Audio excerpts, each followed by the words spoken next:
Festive greetings and welcome to Tinker, Tailor, Solder, Fry here on the mighty Loading Ready Run Video Entertainment Network. My name is Ian Horner and I'll be your navigator through today's proceedings. And of course, as always, we got Paul in the Crystal Gondola running the ones and twos. Hello. Hello.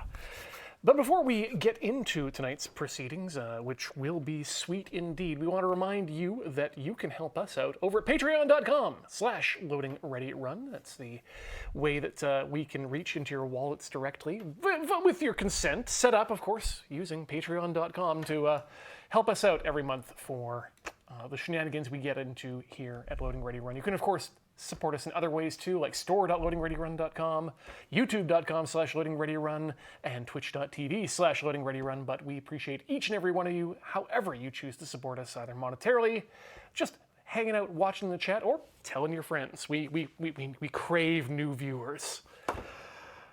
Tonight, we are venturing into Christmas caramels, as I believe is what was on the schedule. And what makes them Christmas? It's close to Christmas, and I'm making caramels, so there's your answer. The actual name for the recipe. Sorry, Everything at this time of the year is Christmas. Exactly, yeah. Whether it wants to be or not. Yeah, but this is a recipe I stumbled upon back when it was first published back in 2017, even back before the dark times.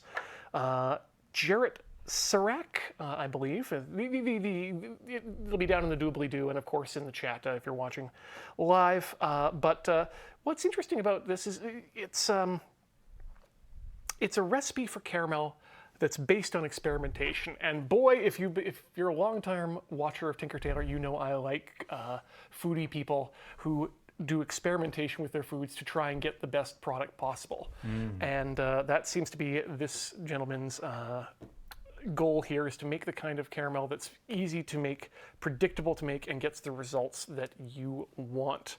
And it all comes down to the fact that sugar doesn't caramelize at as high temperatures as you think you might need. According to this recipe, you can get by caramelizing sugar down to a level of doneness with just 220 degrees Fahrenheit, roughly. And simple number of ingredients. And we might as well just get right into it because we've got it all here. It's all ready to go. The other thing that they talk about in their recipe building, because of course there's a story, but this time it's a story for sort of a lab report, more abouts, is that the caramelization happens in that low and slow process, and then once it's been caramelized, because you're keeping it at that low temperature, you don't need to worry about it over caramelizing and burning, but you can keep it going and evaporate the water out, which is what changes it from a caramel sauce to a hard, cracky caramel, and you can play with that water content in that range to get what you want out of it. So, other than all that, you will need to stick with the ingredients because those are pretty important, apparently. The fats in the milk and the cream matter immensely in terms of getting the texture and the flavors that you want. But let me bring up the amounts here as well so we can deal with that. Butter, 8 ounces of that. 24 ounces white sugar. 6 ounces heavy cream. I'm going with 33% whipping cream. 24 ounces of whole or homogenized milk, whatever is available in your area. And 9 ounces of corn syrup. We're using Western Family Golden corn, which is not high fructose level. It is glucose and fructose, and there's also some molasses in there. Don't worry about too much, just for color. And at the end, we're going to add some vanilla for flavor. Paul and I, before the show, were talking about the universal betrayal that every young child goes through at some point when they taste raw vanilla extract and realize, oh, this is just aromatics in some terrible alcohol. But like in a recipe, vanilla does add flavor, though. It does. which is interesting. Yeah, it's a bit. It again is that mixture of the smell and the taste, giving you something special that it's more than the sum of its parts. Yeah, I was mentioning before, I really dig your labware vanilla container. Yes, it is that way because this is a decantation of a much larger bottle of vanilla that I believe was in a used Coke bottle. I mean, I'd assume it was used. I don't know that you can buy 2-liter plastic Coke bottles just on the market. But our good friend Brendan Beachdeary had his parents on a trip to Mexico at one point, and they bought back that preposterous amount of vanilla. 2 liters of vanilla over the border. Yep. and said, hey, does anyone want vanilla? And I said, yes, please. So I've got some. This has been, I don't bake often, so this has lasted me for many years now, probably at least 6, at least. Okay, we need to figure out how many ounces I need to take off the butter, and the answer is 0.4 of an ounce. So let's just let's give it a cut. And we'll use the back of this pan as a makeshift cutting board. All right, and is that 8 ounces? That is 6.9 ounces. So let's cut again. Oh, just off by 0.5 of an ounce, which I believe is the margin of error for this particular scale. So we'll leave it at that. Let's just get that in the pot right now as well, because it's a pretty easy recipe in terms of putting things in. Everything goes in at once, and then you add the vanilla at the end. Pretty simple, eh? Differences to the recipe, though, today is that we'll be using a stainless steel pan rather than nonstick, because I don't own a nonstick pan and I don't want to purchase one just for this particular recipe. Of course, we'll be using a metal whisk because there's no need to have a silicone whisk to save the stainless steel. It's indestructible on its own. Now, when I think of caramel, I do think of something that is known to be quite sticky. Is the nonstick going to be an issue? I don't believe so. I have made caramel before in a stick-based pot, and it will stick to the pot. But as long as you keep the heat up and use a good quality scraper, spatula, whatever you want to call these things. A sticky's pot? Yeah. They don't call them pro-stick pots, despite the fact that the non-stick it does exist as its own differentiator. And in fact, I am so familiar with the workings of this particular pot, I can cook eggs in here without any sort of... Did you just cut bits off that and then put the bits in and then put the entire rest in? No. We have this bit, which remains. Oh, okay. No, thankfully we have not messed up that quickly. But we'll need to now measure out our sugar. So let's zero that scale. It might be time for me to get inside and clean the pads on these buttons because they are not exactly responsive. There we go. We're going to better luck rebooting the scale. It's not a good sign when your scale crashes. Particularly if you're trying to weigh yourself. That's a warning sign, I believe. What they call the doctors. Okay.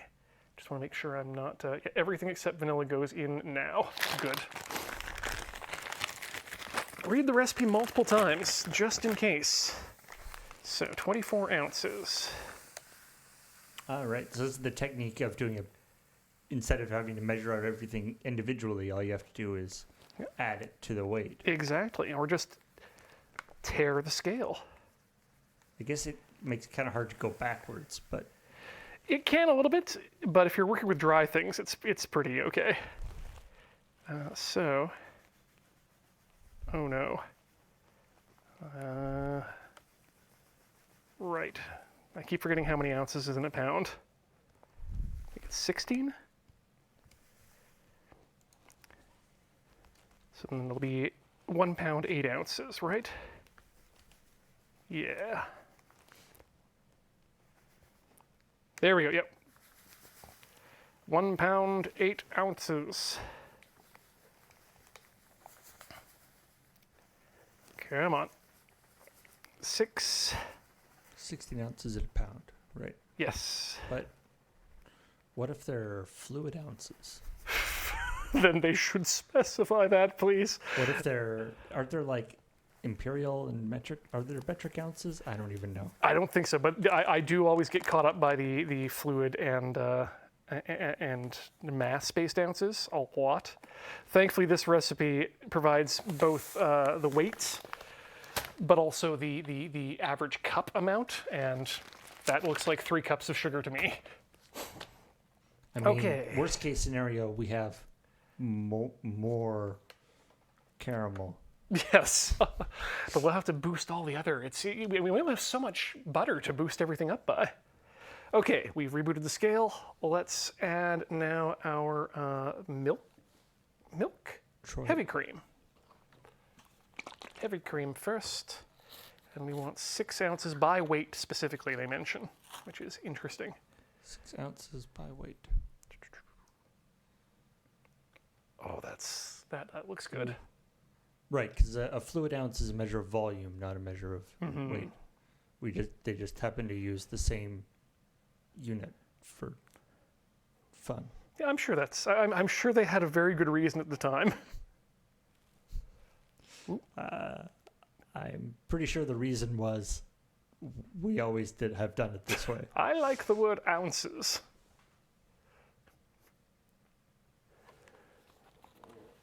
All right. Yeah, And they're ounces for the same reason that like Java and JavaScript are called what they are. Wow. Yeah, even though they're completely unrelated to each other, it's like a whole marketing thing. Don't like the taste of raw corn syrup, let me tell you. But 9 ounces of it is what we need. Well, let's reboot that scale again. So what's the deal with the corn syrup? It's is it not already sweet enough? I believe it's to add a little bit more liquid pliability to it.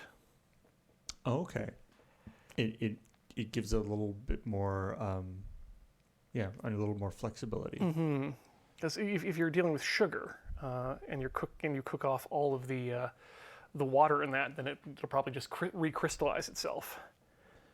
Whereas having a syrup, I guess, allows things to be a little bit more pliable in the end. 9 ounces, right? So, right, okay. So, because sugar is just like granulated sugar is just straight glucose, right? Yes. And so this adds a little bit of the sort of fructose and other stuff. Interesting.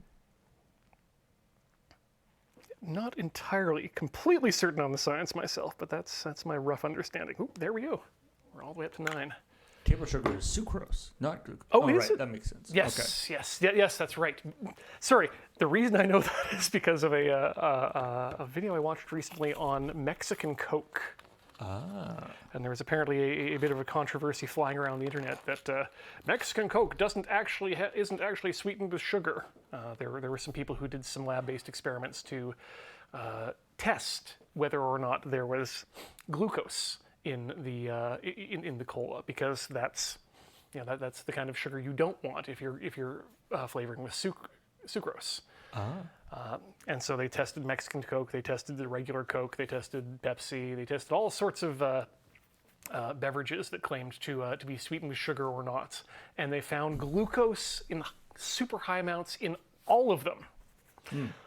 This doesn't mean that they're lying, though, because what happens when you take sucrose and put it in an acid environment, which you will find in any carbonated beverage, over time, that acid is going to break down the sucrose into its component sugars, including glucose. And within a within a bottle of Coke, apparently that happens in about 14 days is all it takes for that that sugar to be completely broken down. So does that mean that it so that like chemically the like Mexican Coke versus the American Coke is actually not like they basically one turns into the other after 14 days, or is it actually still different? There is a perceptual difference. The video did take the time to do a blind taste test amongst regular Coke on a couple of straws and a third with Mexican. And in most instances, people were able to pick out the Mexican Coke from the regular version. So there is some difference still. Yeah. But I think as Cameron put it when I was talking with him the other day about this, it kind of puts a best before date on specifically the Mexican Coke. That's interesting, yeah. Yeah. I mean, doesn't Canadian Coke also not use high fructose corn syrup? Correct. But people, I guess, didn't want to make a big deal of that. I guess there's some sort of allure to the idea of Mexican Coke being the sweet one. I remember, like, I think, getting some Mexican Coke at some point and being like, I don't get it. Yeah, exactly. This is just Coke. It also comes in a bottle, which is nice. But 1 pound, 8 ounces of milk. No, Canadian Coke is just in a plastic bottle. Yeah. We don't have anything fancy here. Yeah, it's true.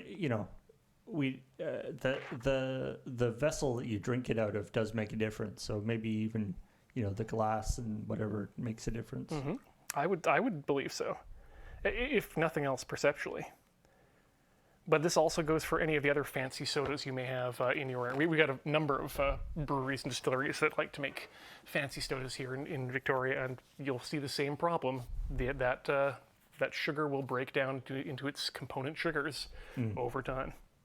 All right, we need to get this on the heat. That is very full. It's a heavy pan. So we're going to have to absolutely keep our eye on this as it heats up, so that it doesn't boil over. I should probably turn the heat actually on. That might help. All right, let's go temperature. We can turn up the heat to get it up to the boiling, but once we're up to boiling, then we can bring it back down. I do like, speaking of Coke, back in the day, there was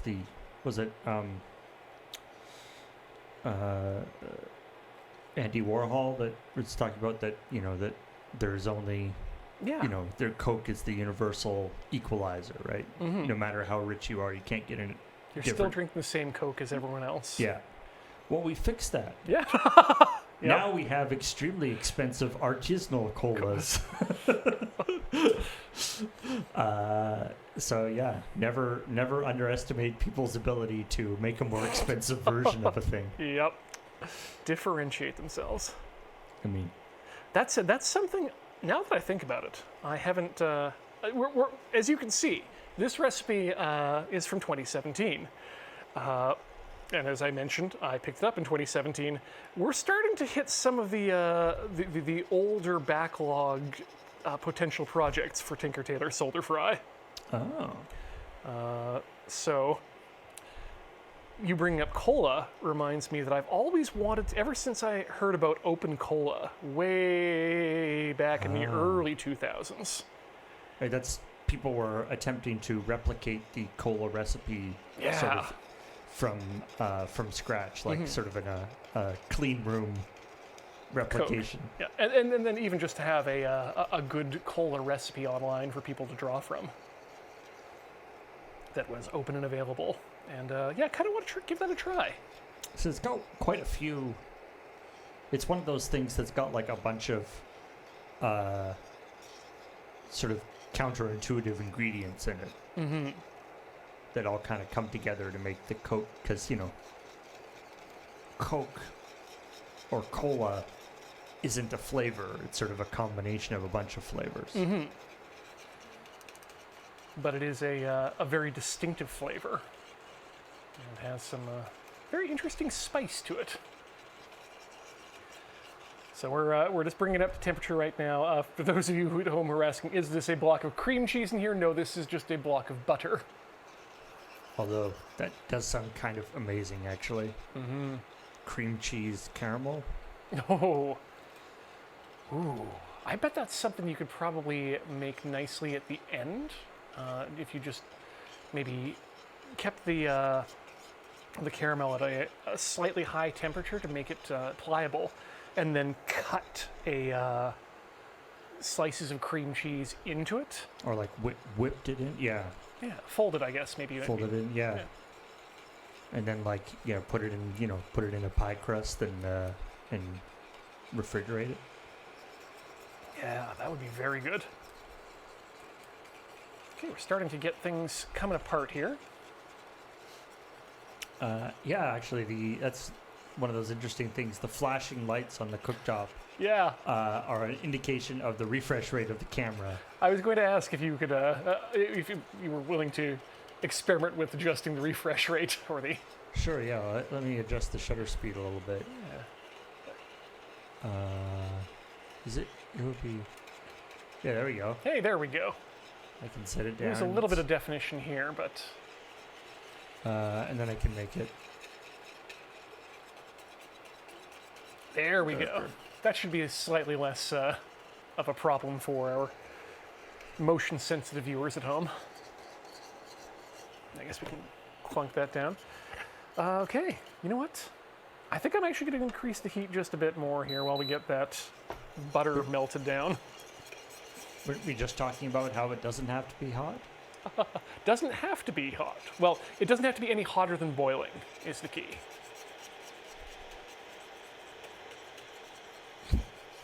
So I just got distracted by talks about butter and West Coast versus East Coast butter styles and shapes. Wait, there's a West Coast, East Coast butter beef? I know that there are sticks of butter, and we can buy individual sticks here, but I guess on the East Coast they're more commonly found in sticks or quarter pound sticks. Whereas we do half-pound blocks usually. Yeah, half pound or the full pound, as the case may be. Or kilogram, I guess. That said, mostly for sandwiches, I've been using a lot less butter this year. This is something that came up on the Desert Bus program earlier last year. Was a question about what sort of cooking utensils I couldn't do without. And this is the first year I did not mention my butter bell. Not because I have any less love for the butter, but just that the butter has been getting less and less pliable as time goes on. And there's some... You mean like the butter that's available in the stores has actually changed? Yeah, for some reason it just doesn't, even sitting out on a butter bell on the countertop, it just doesn't get soft enough to be spreadable by itself. Global warming, perhaps. Climate change. Yeah, I mean, I admit that I often get margarine solely for its spreadability. In that it can stay in the fridge and still be workable.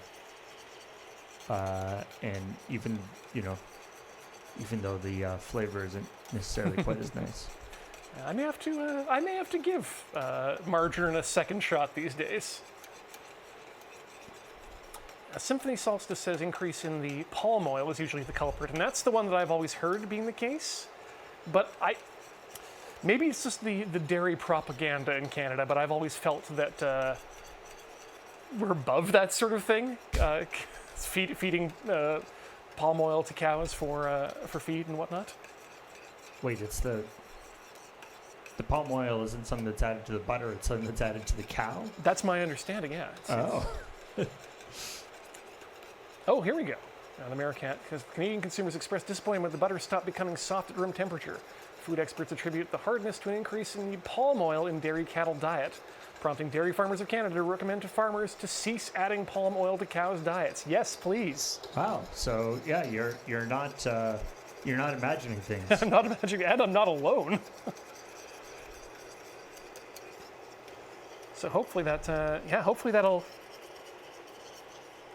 come back around over time, question mark? Butter is expensive enough as it is right now that I don't necessarily want to have to go about buying the fancy butter just to get something that melts properly. I did go with the fancy butter today though, just because, we're making something nice for ourselves and better ingredients can This is the was it Fraser Valley something yes, butter? Yeah. I don't think it was necessarily organic, but it is at least local-ish. Ish.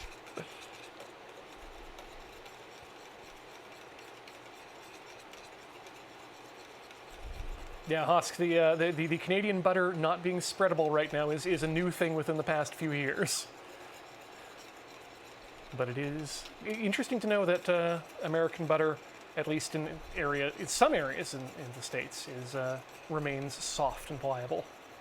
Ah, interesting. Yeah, it's always fascinating to see, that thing, those sort of blind spots of things that you sort of have either gotten used to or just sort of grew up with, and then somebody comes from somewhere else where they do things differently and will be like, no, this is a weird thing that you do. Plus, regional variations in ingredients are fascinating that way too.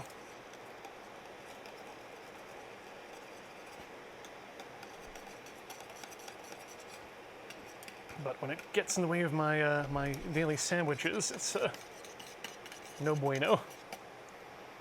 Someone mentioned goat butter. I think that might be something I'll have to try. So I used to be on when I was very young. My parents thought I was a colicky child, and so they put me on goat milk, and I didn't like it because, of course, it has a taste. But now that I've aged, I am taste affectionate, so would like to give that a try. Oh, here we go. We are beginning the boil. Oh.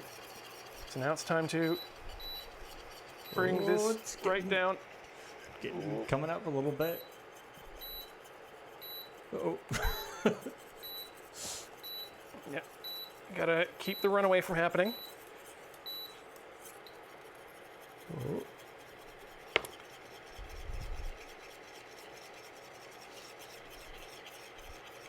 That was a little close. Whew. Just gotta watch it again.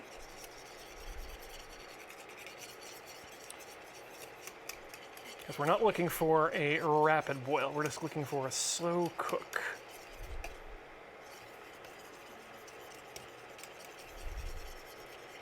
It's gonna come up again yet. Oh, I might even take that down another notch. There we go. Of course, the nice thing about induction is that there's not much in the way of residual heat in the heating element anyway. Yeah, obviously the pan has some, but that's what you got to worry about. Okay, so now I guess we'll 2-hour timer.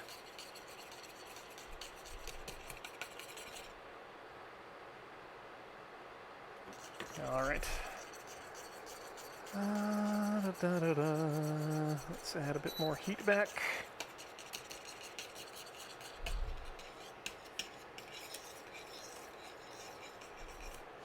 yeah, I've definitely boiled over milk on my stove, a not insignificant number of times, but It's never fun. My most recent problem has been pasta water boiling over. But that's generally because I'm using much less water than you only need a little bit of water to cook your pasta, just enough to cover it usually. And then really, yep. In fact, one of my favorite recipes for macaroni and cheese specifically states that just use enough water to just cover the pasta, and then do not drain it. Cook until almost all the water has boiled off. and then add cream. That's interesting. My interpretation, or I don't know if anybody ever actually told me this or if I just made it up, but was that like less water would cause the pasta to like stick together more because it has less room to sort of move past each other. There's a possibility of that, but if you're stirring your pasta anyway while it's cooking, you won't have that problem. And if you use if you're like me and you like to use a little bit of that pasta water to add to the sauce to thicken it up. Right, right. Yeah, the more concentrated that starchy water is, the better it is for that sort of thing. Yep. So I think I need to find a healthy medium in between those two levels of heat.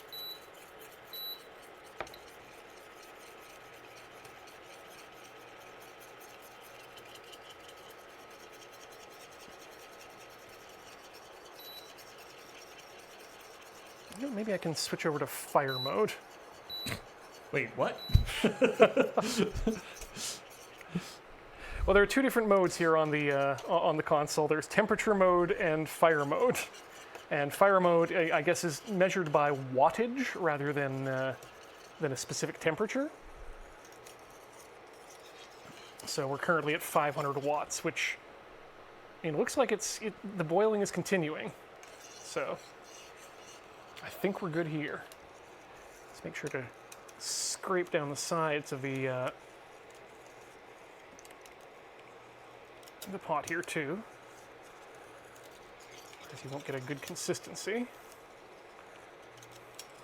Right now it just smells like lovely, almost like a proto ice cream, because it doesn't have that vanilla flavor to it yet. I mean, I guess, yeah, in a lot of ways,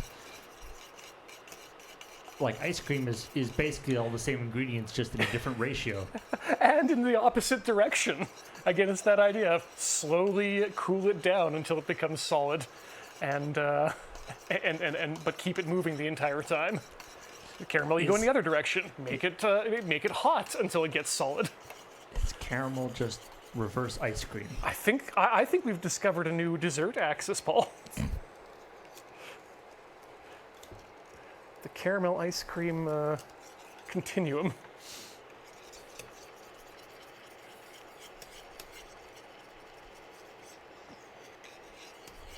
All right. But yeah, I think I'm actually just going to vocally give people this recipe for my macaroni while we're sitting here. Macaroni. Yes, there we go. 3-ingredient stovetop macaroni and cheese from Serious Eats. Take 12 ounces or 340 grams of elbow macaroni. I recommend you use the whatever pasta you want. Something with lots of swirls and places for it to pick up sauce, though, because it will be very saucy. I was always the big fan of the spiral one. Yeah, those are... I remember as a kid I used to call it spiralioli. I love it. Spirelli, perhaps? But yeah, 12 ounces of your favorite pasta, 12 ounces or 360 mils of evaporated milk, so just 1 can of evaporated milk, and 12 ounces or 340 grams of your favorite mix of cheeses that are easily melting. They recommend Fontina, Gruyere, or Jack. I've also had good luck with cheddar in there too sometimes, some of the cheaper cheddars. Mozzarella is really good for that. I think fusilli is what I'm thinking of. Whatever cheese you like. And so, yeah, you just, go ahead. It's got condensed milk in it, or evaporated milk in it? Yes. Evaporated milk, not condensed milk. Right. Evaporated milk is like a powder, right? Well, evaporated milk, it still comes in the can, but it's it's more... not sweetened, though. Yeah, it's not sweetened anymore, and it's also much easier to pour. It's more of a liquid than condensed milk, which is more of a already gel, I guess. Right. Oh, yeah, yes, rotini. That's the one I'm thinking There we of. go. Yeah. But yeah, it's as simple as cover the water, or cover the pasta with just enough water to cover it. Add a pinch of salt for flavor. cook that until almost all the water is gone. Then immediately add the evaporated milk into the back into the pot. It's still on heat. Let that come up to a boil, and then add your cheese. Stir it all together, and once the cheese is melted, you've got yourself a very delicious set of macaroni and cheese, or pasta and cheese. I mean, I confess that while I do enjoy a good macaroni and cheese, I do have a soft spot for like Kraft dinner.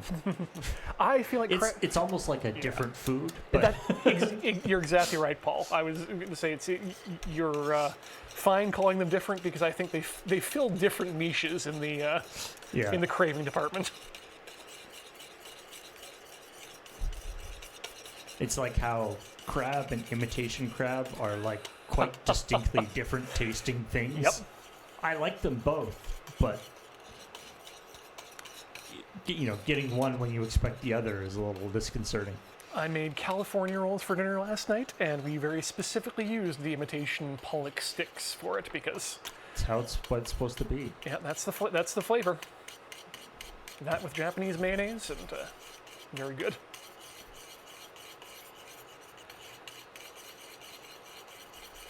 That said, tonight we're having sushi again, but this time we'll be doing the tuna and avocado rolls. So, Ooh, very nice. yes.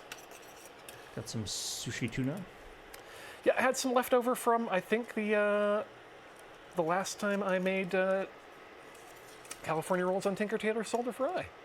That was a home stream, but it was very successful, and there was enough for. And I'm sorry, Hoskin, you're welcome to come, but there's not enough sushi for everyone. Yeah, those the blocks of tuna you can buy in the frozen sections are generally good for two-person feasts of rolls. Well, this is starting to come together very nicely. I can see it's already reduced by a significant amount, but the boiling is still going on. You know what? Let's take a temperature reading. Let's see where we're at right now. And we're going to do a bit of an experiment here to find out what's the difference between the Thermapen and the Thermagun in terms of... Which is mightier? I think it's just an idea of which is... can we get an accurate temperature reading from the surface, or do we have to go into the pot to get accurate temperatures? So, surface says... 190, 200. I mean, when I whisk it, it goes down. When I don't, it goes up. But the maximum was at 201. Yeah, you get a boiling point, and you're at 202 already, which is pretty good. But I guess the advantage to putting it actually into it is that it's more consistent. Mm-hmm. You know, ideally, what I'd have is a little clamp with a thermometer that's sticking in there, possibly even a candy thermometer, but. Don't think I need that these days. Okay, and the Thermapen is saying that we are, at the base at least, at 216, which I think is basically about where we want to be. Might bump it up just a bit, see how... What's a candy thermometer as opposed to a regular one? Candy thermometers are generally thermometers that are set to a scale that is much higher than normal. Because when you're looking at, when you're dealing with baking candy, you have to get sugar up to a boiling temperature. And there are terms on those things that I don't necessarily fully understand, like hard ball, soft ball, and hard crack, I think are the terms. And those are specific temperatures that you want to get to for candy construction. Okay, so now we've increased here. How is our... Girl Painting says, I thought Canada used Celsius instead of Fahrenheit. Well, we do. We do. Except for cooking. Yep. Don't ask why. We use Celsius for everything we use metric for everything except we use Fahrenheit for cooking, and we use feet for measuring height of people and like building material. So going up to 700 watts, too much. That causes an immediate emergency boil over. All right. So is the intention, like when you said sort of low and slow, you seem to be running it at basically as high as you can go without it boiling over. Mm-hmm. Is that different? You know what? It's been a long time, but I feel like, yeah, you would want a higher temperature in a normal recipe. All right, yeah, that's true. We also use pounds for weighing ourselves and nothing else. Well, and hamburgers. Right. But only hamburgers, not other foods.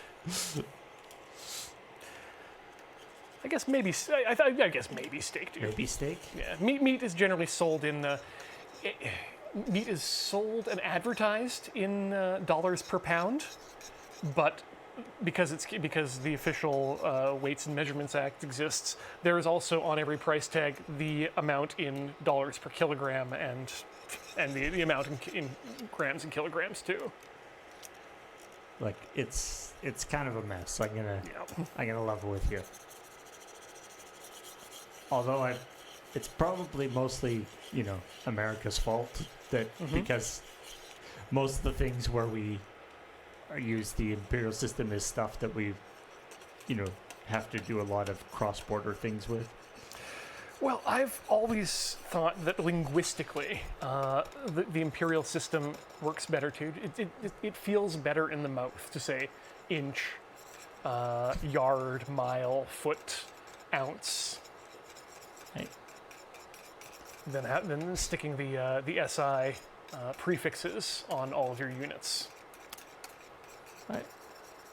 I don't know if I necessarily agree with that. I mean, the thing that it's always like feet. There isn't a good metric equivalent of a foot. It's a very useful unit of measurement. Mm-hmm. The equivalent would be like a decimeter, but we don't use those for whatever reason. So, foot. But we hardly ever use yards because meter is so close. Yeah. It's more useful. But even just the number of syllables between yard and meter is... It's true, yeah.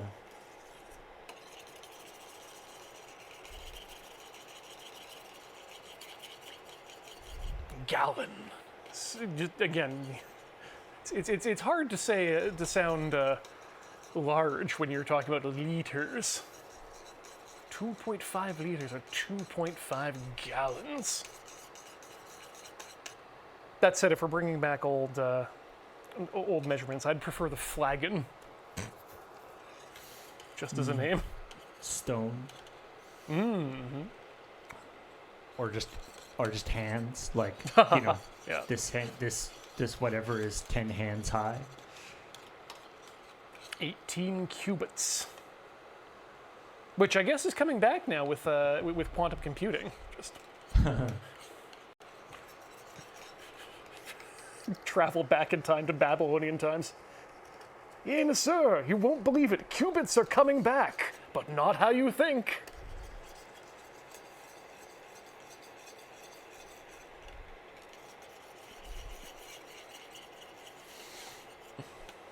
I do enjoy the measuring systems that are specific to a particular domain. Mm-hmm. Gauge of wires or gauge of things or different setups where you're like, couldn't this just be a number? Couldn't this just be number of millimeters? And it's like, yeah, it could, but it's easier if we just have whole numbers that we can talk about, so we'll just make up a different system. We have a proud tradition. Yeah. And we'll also make it so that the lower the number, the bigger it is. I was going to mention, yes, that's specifically the thing I like about the gauge system. Because it's how many gauges it has to go through before it gets the size, I think. Drawn, yeah. Yeah. Wire drawers. when you're first starting out, it's very counterintuitive that the bigger the number, the thinner the wire. Right.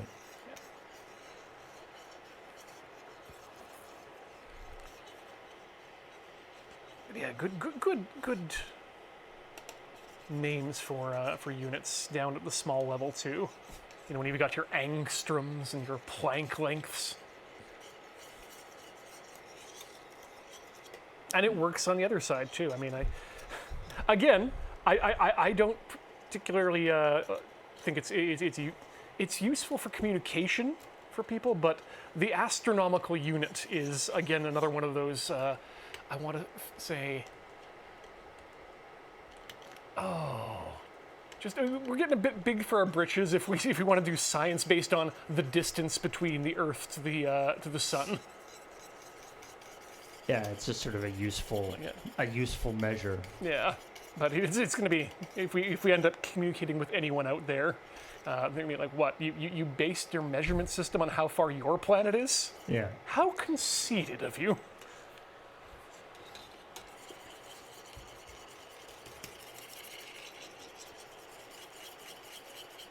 I feel like in the course of playing space-based video games, I've dealt with AU more than, lots of terrestrial-based units.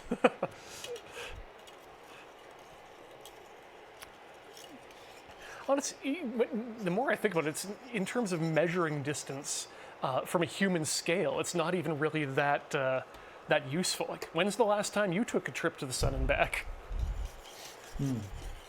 I mean, yeah, chat brings up a good point that a light year is based on how far we go around, how long it takes us to go around the sun. So also true. Yeah. Ultimately, a lot of things are pretty, based on where your base place. I guess, yeah, where you're come from. Yeah. Yeah, the light year for somebody else will be very different. Mm-hmm.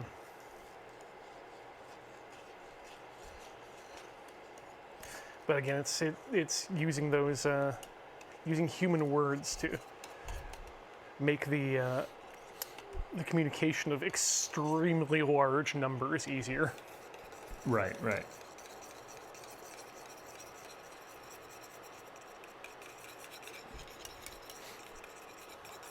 I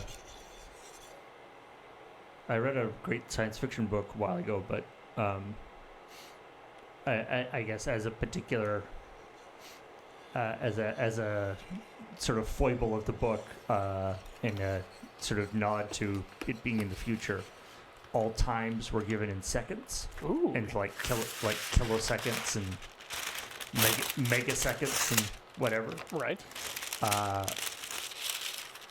Which, it's that thing where it's like not technically a problem.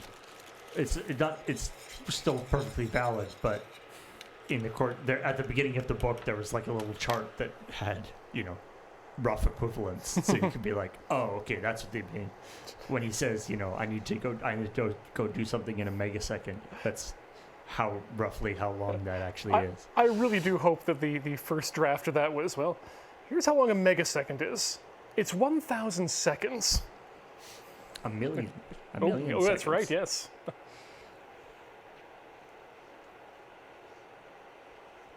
Shows what I do by basing my system off of computers. Now, if it was computers, then it would be 1,024. Mm-hmm. Unless you're a hard drive manufacturer. And then you get in trouble.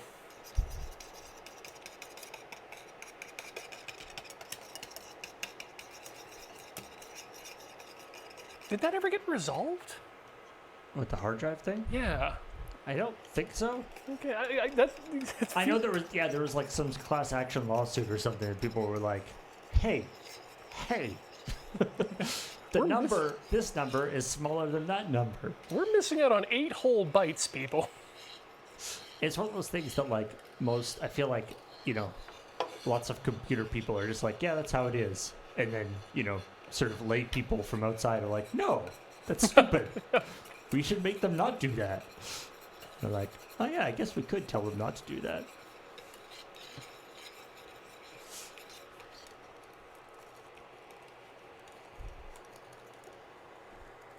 But yeah, it's one of those things that adds up quite quickly as the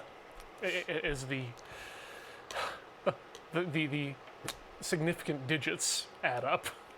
I like to imagine it not so much just to do with like the significant digit, or just because of the 1024 conversion. I like to imagine it in the sense of like, if you like when you get your if you get like your internet connection, it'll be like, oh, you're gonna get 500 megabit down. But then like you test it and it's not 500. It's like 450 or something. There's the 500 is like or 10 base T or 100 base T gigabit Ethernet. You don't actually get 1,000, right? So it's like in ideal scenario, this would be an 8 terabyte hard drive. But stuff happens. It's not quite 8 terabytes. We lost some of the bytes in the manufacturing process. As someone who used to do technical support in the early days of ADSL, there was a lot of calls around, I'm not getting my full amount. Well, sir, you need to divide by 8 here. I mean, even then, you're probably not getting your full amount, but still. But yes, dividing by 8 will definitely help. Of course, then the argument is, why did you market it that way? Well, we did. It's like, why did you market it that way if literally every other instance gives it in bytes rather than bits? Yeah. Well, sir. Because it looked bigger. Yeah, that's why it's called advertising.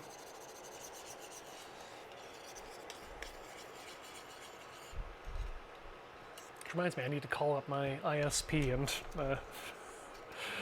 start the process. Complain to them about something? I'm not getting my full gigabit. I'm paying for a gigabit. And you're getting much lower than a gigabit? Yeah, 600 roughly. I think it's probably a provisioning error on their end. It usually is, but I don't know that I've ever actually. Have you ever managed to get a full send on your connection? I have. I've actually gotten like. Occasionally, I've gotten like above, but I don't mean on the speed test either. I mean like just as a sustained download from a game server or something. Nah, I mean I would say I think I've only done it as like a speed test. I mean, of course, the trick is that the other server has to be able to serve you at that fast. That's the thing. Is pretty like I don't know. The only way that I've been able to figure out how to test like upload that could theoretically saturate is like uploading to YouTube, basically. Yeah, because they've got the massive ingest pipes. Because like most places where you would upload stuff are limited by some other factor. Yeah. All right, if we can get a shot here of the pan, I believe we're starting to get some color change. This feels like it's a bit more brown than it was before. Yeah. But it's going to be a while yet.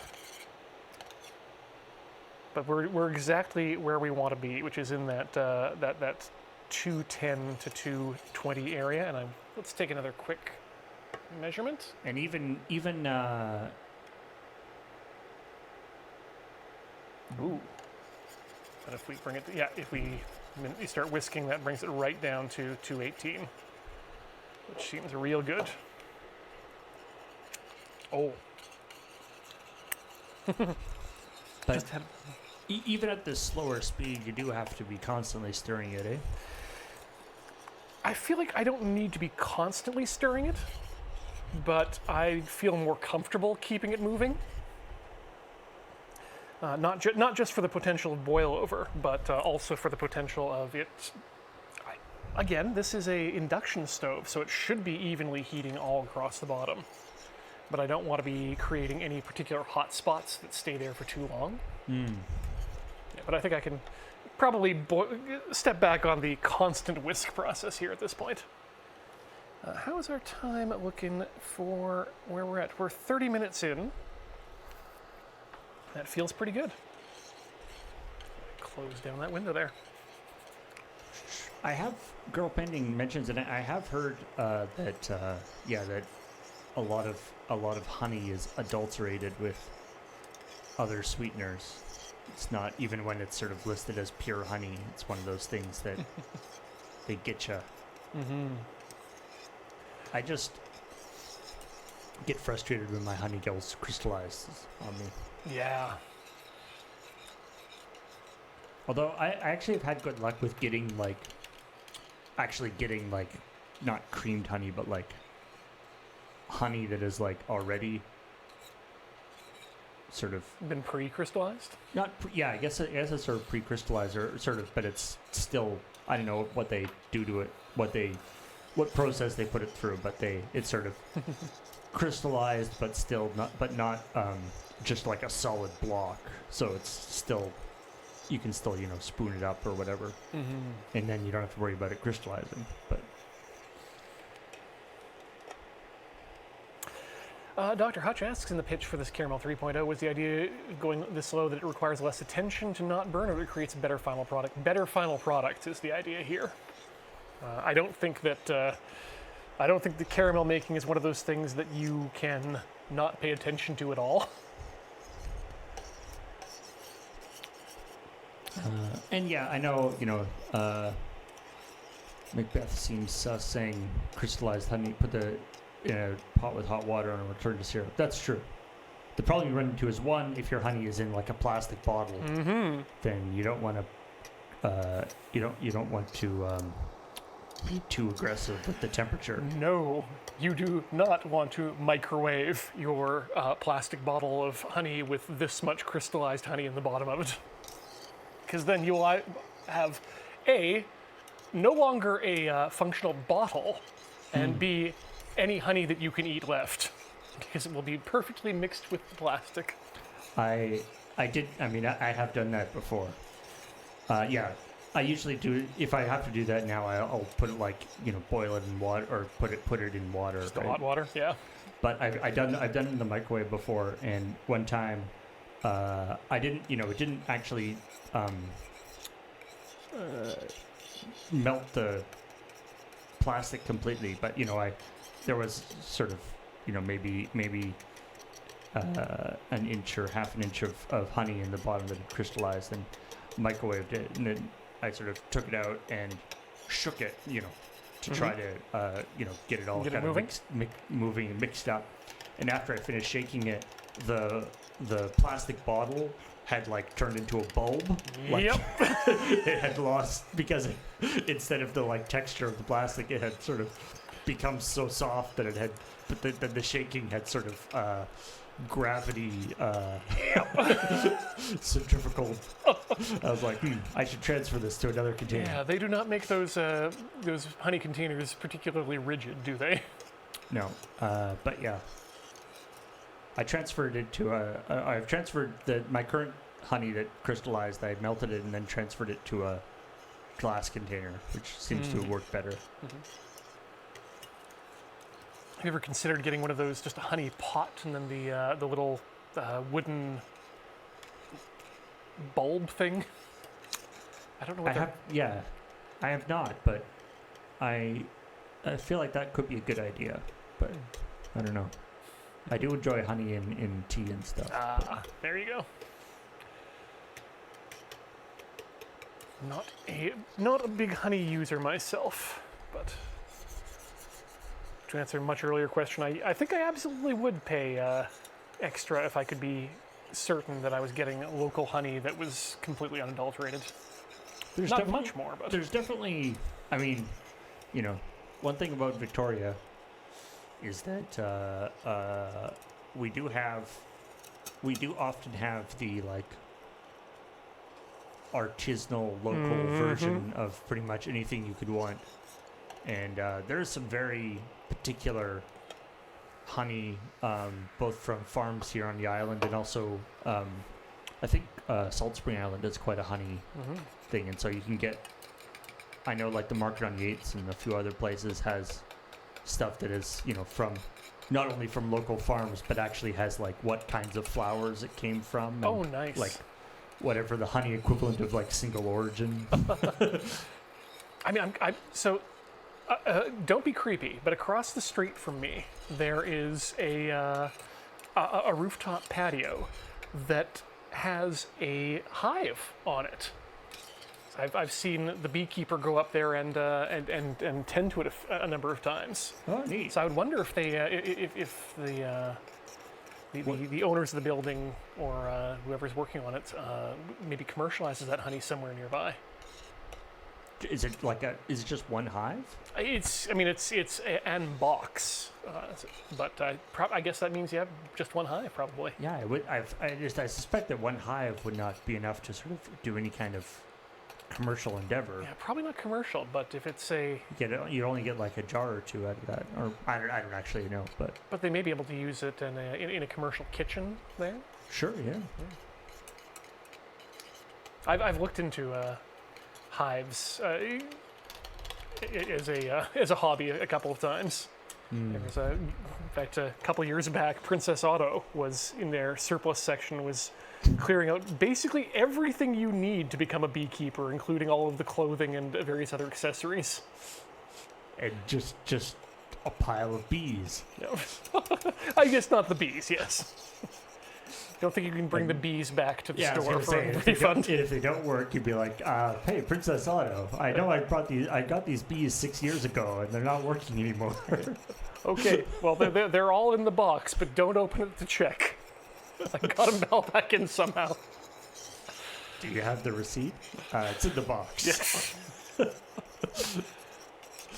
But there have been some pretty interesting hobby hives that I've seen out there on the internet in the past couple of years that purport to make the process of harvesting the honey incredibly easy, to the point where they'll actually have the tapping equipment directly on the front of the hive, and you just have to turn a crank to, I guess, crack the honeycomb open, and then it just flows out, allegedly, into a bottle you put underneath. I feel like that would be hell to clean in the intervening time frame. Yeah. Yeah, it's definitely got a more caramel. Its color almost matches the tabletop. Yeah. Mm-hmm. Well, the other nice thing too is that we're starting to get to a point where the milk solids are starting to be more incorporated into it rather than forming up on top, which means we're starting to get more a thicker structure going on here, and an incorporation of those proteins with the sugars and the fats for maximum deliciousness. I imagine there's relatively strict guidelines about hives in urban areas. That's a good question, actually. Yeah. Although, I mean, I know there's a couple of places around here that don't have hives, but do have particularly bee-friendly plants and stuff. Like they've sort of have a garden or whatever that's set up to be particularly bee-friendly, and they have a little sign being like, do not disturb the garden." Tiny bees are dreaming. In fact, I would expect it's probably one of those things that you can't really police that much. Like, I don't know that I don't know that bylaw officers are out there tearing down unauthorized hives just in the middle of parks. Well, yeah, but like, if your neighbors complain that there's bees everywhere, like, there's got to be. I feel like you can't operate like a bunch of hives in your backyard or something. Yeah, probably once you get to a certain amount. Yeah. In the same way as, you can have chickens but not a rooster. That's just common sense.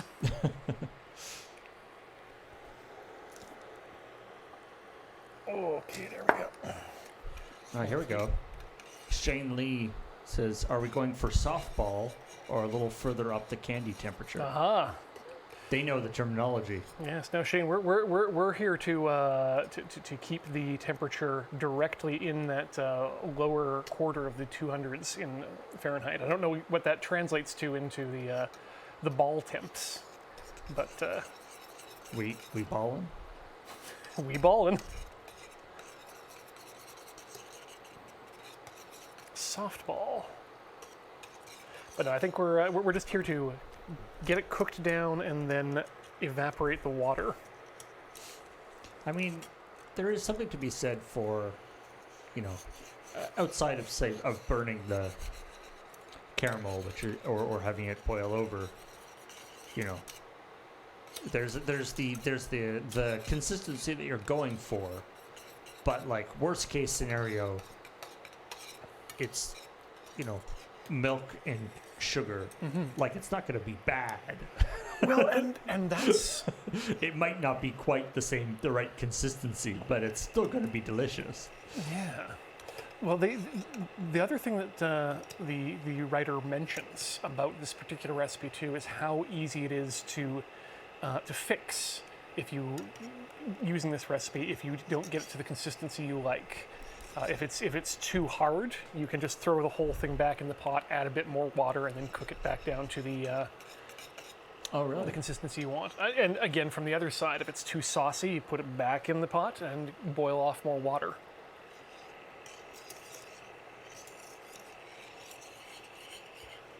So where are we at here right now? We're looking at, keep whisking, yep, 218 or so on a moving liquid. So again, like I said, exactly where we want to be right now. Just trying to make sure that I don't get any sugar or proto-caramel in the joint of my thermopen. That would be a hell to clean out. That's another one that I'm intending to make sweet-wise is homemade marshmallow at some point. Ooh. What is marshmallow?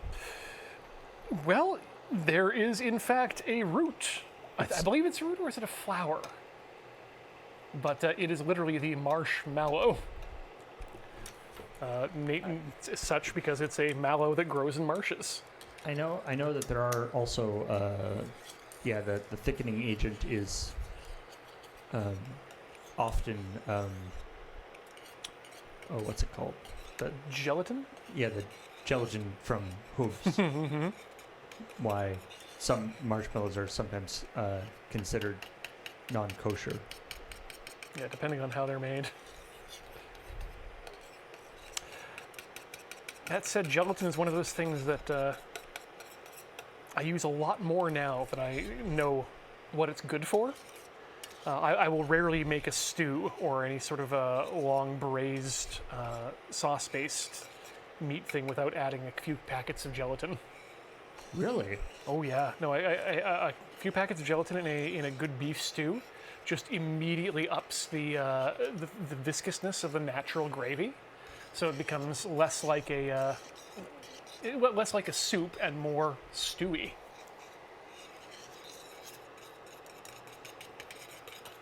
Now you're making me think of gelatin. Gelatin desserts. Gelatin desserts Or main courses. Not desserts. That's the problem. Yes. Gelatin desserts are fine. It's the savory gelatin. You know what? And I think if we were to do an examination, I would guess they would probably get a bad rap. I think that time frame involved a lot of experimentation and Yes.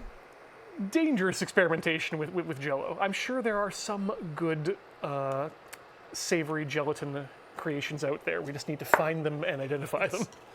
I contend that those, I don't know, from talking to a few, to my parents and to other folks who lived through this period, I feel like the prevalence of those kinds of foods in historical cookbooks,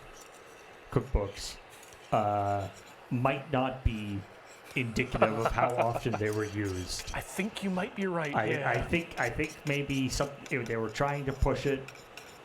Apparently, fondue was another thing. Yes. That was something that we've talked about this one before. Yeah. You sort of think about it as being very popular, but it wasn't really. They were there was a lot of marketing around it, but it didn't really take off. Like everyone had a fondue pot. The time that those pots got used was very rarely. And I think that has a lot to do with cleanup, to be honest. Now that's got me thinking about that one particular Asterix book, which I believe is Asterix in Switzerland. There's a scene of a fondue party there happening. Wow. Interesting to find out just how anachronistic that is, actually, in hindsight. When the cheese gets all hard in the bottom of your fondue pot and you get to scrape it out.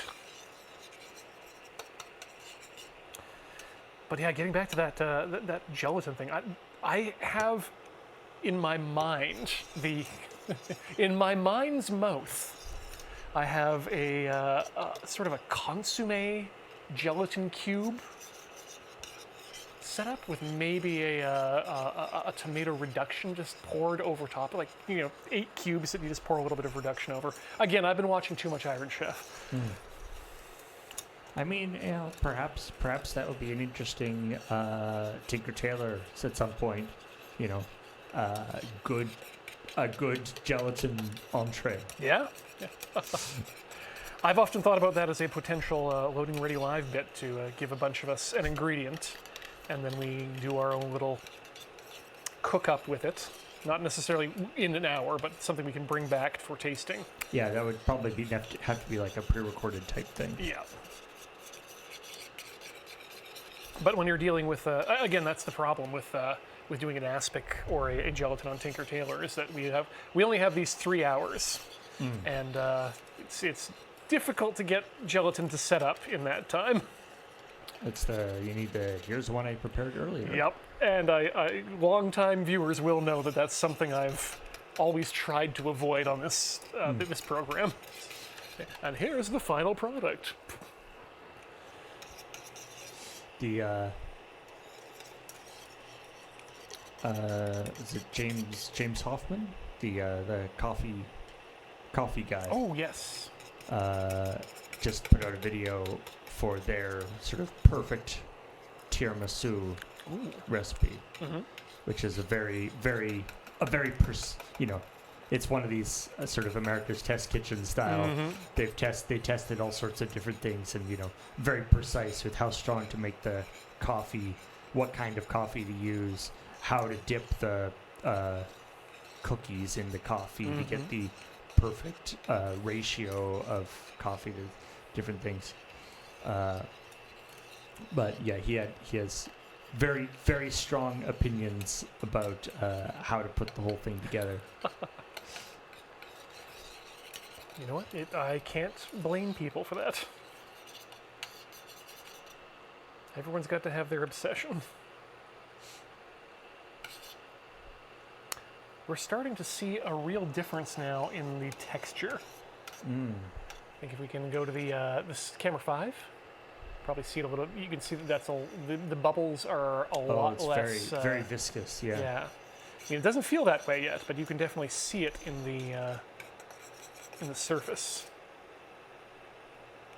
It almost looks like a gravy at this point.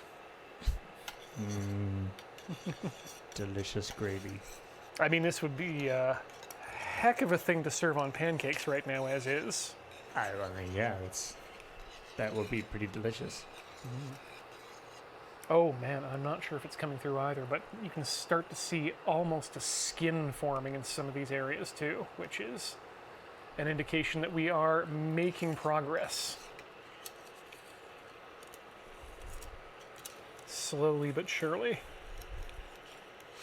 Yeah, we've almost sort of made condensed milk. Quite literally, yeah. We've taken milk and we've removed a significant amount of water from it so far. I do like that it's called, because as you say, there's evaporated milk, and then it's like condensed milk kind of buries the lead.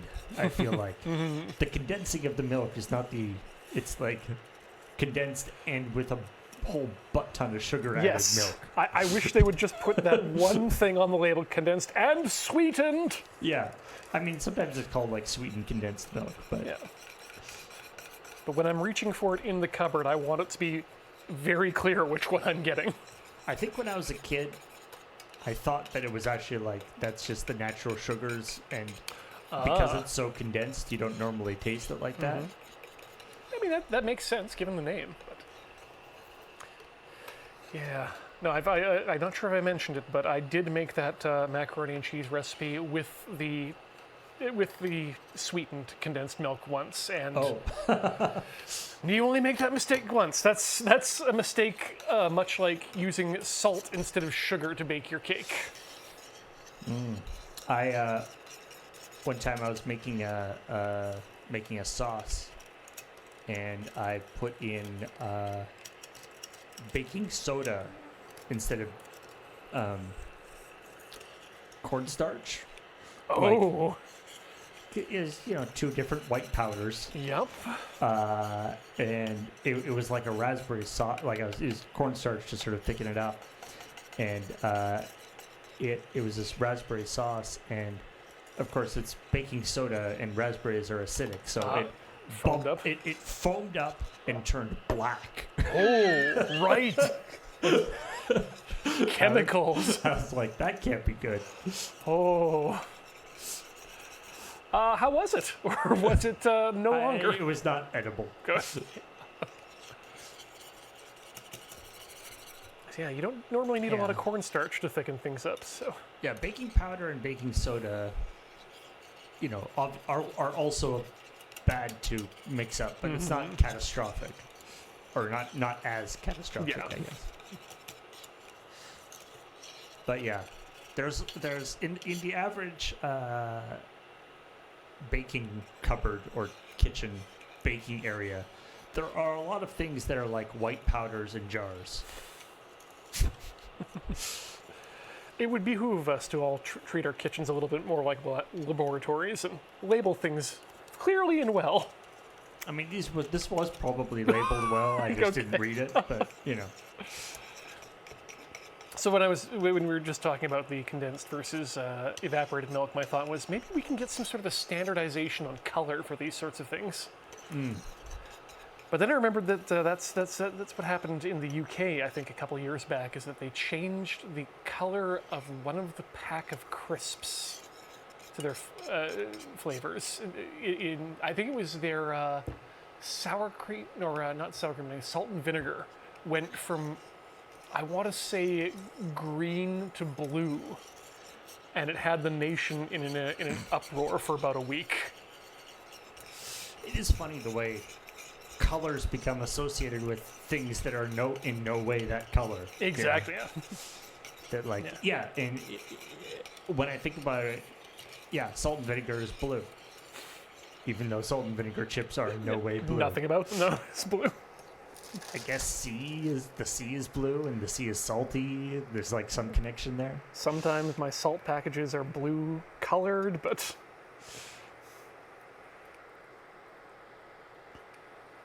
no, thankfully I have not made the salt to sugar whoopsie ever since I swapped over to using a salt cellar and kosher salt for most of the things. So it's more chunky salt, so yeah, it's exactly. more obvious. I just have them in like quite very like the sugars and like the baking. Yeah. With all my baking stuff, and the salt is in with the like spices and stuff, so it's sort of all in different areas. That's very similar. My salt is always out on the countertop, ready for deployment at a moment's notice, and the sugar is hidden away in the cabinet.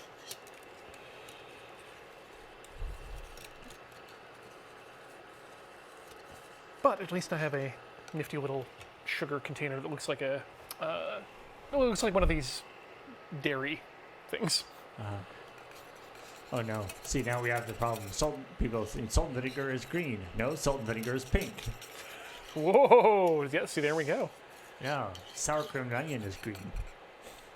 Again, because of the onion. Right. Onions are, have a green thing, Yeah, so it kind of works. Green onions exist and are not at all a part of sour cream and onion. Yeah. Well, sometimes there's like little green flakes on the thing. Yes, yeah. And you have to save your red for barbecue flavor or ketchup if you're in Canada.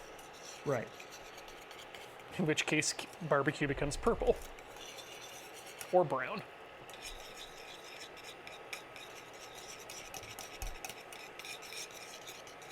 Yeah, I guess it all depends as well on what flavors you've got in your roster, too. So I've seen green for jalapeno, but I've also seen green for dill pickle. Right. Yeah, you've got to be. There's that sort of trick, that thing of like, how different can we make? How different do we have to make this color so that it's like perceived as a different color? Mm-hmm. And evoke the the flavoring memories in the buyer. I think we've hit another stage here too. Things are starting. The fat on top is really starting to form its nice film. Yeah, I see that. It's the bubbles are really lasting for quite a while. And the edges that are not bubbling start to really, you get that sheen, and you're starting to get a roll over on them, especially back here. So the skin is forming, which is good news, because that means it's starting to come together.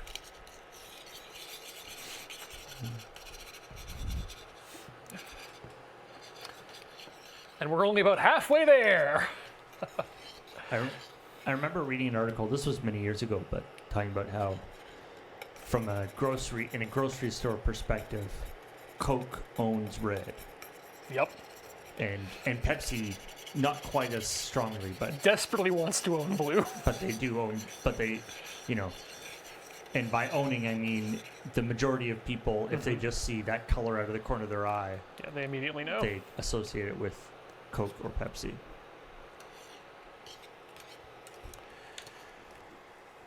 Which is good branding.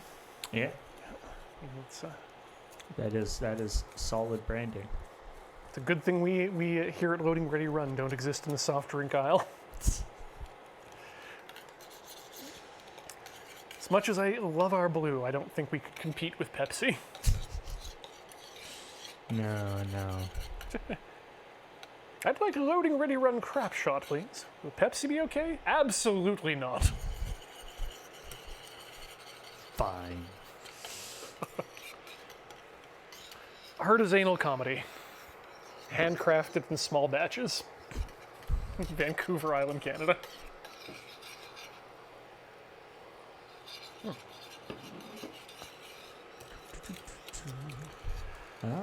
What made you pick blue as the main color?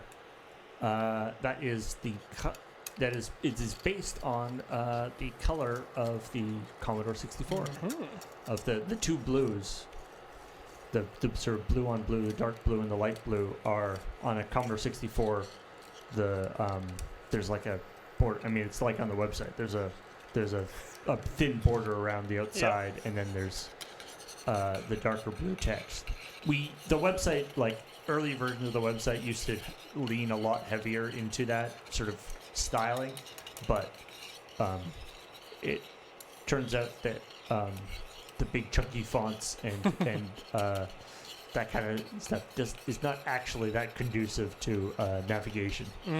But I do like the colors. Although the side effect of that is that, of course, the Commodore 64 being a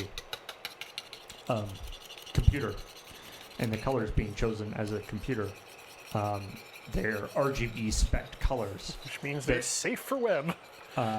which means they're safe for web, but it means that they can't actually be printed in CMYK. The blue, especially the dark blue, is too saturated. Like it physically cannot exist in CMYK. Interesting. And so every time, we've got it pretty much figured out now, but for a long time, whenever we printed something, we had to go through a process of figuring out the best CMYK equivalent. Because if you just try to do like a straight conversion, it comes out very purple. And that's, definitely not the right color. Maybe we should approach the Pantone Corporation about getting a a mixed color for us. Yeah, yeah. Can't say I'm unhappy that this year's color brown was chosen. It's not quite beige, but it's in there. Speaking of brown, this has definitely taken a turn to the darker. It has, yeah. I mean, the Pantone Corporation are kind of dicks, so Yeah. they probably won't want to do what we want to do. And also, things from the Pantone company are insanely expensive. Yes, that's the other issue. See, interesting, you know, there was the problem with it boiling over when the milk solids was popping up, and it feels like you might start getting into a problem now of it boiling over again now that the sort of sugars are starting to have more body to them. Yeah, we're still in the rolling boil stage here, so we're still where we want to be, but I do feel like I need to pay more attention about keeping this moving.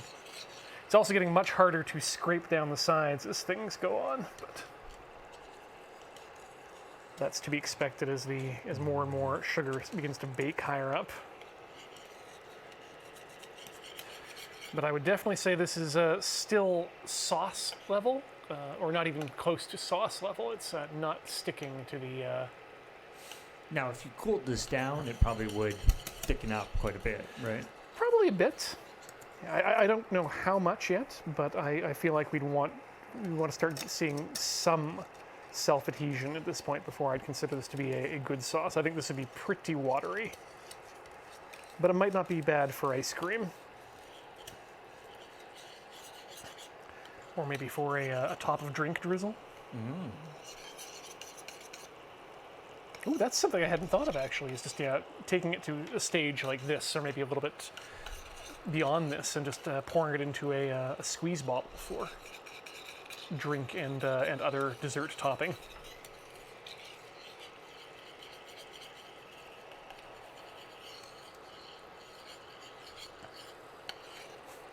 The thing that I'm worried the most about is one thing that I don't think can actually happen to this particular type of recipe, is curdling. And I think that comes from the shape and look of these bubbles. Look very similar to a curdling milk.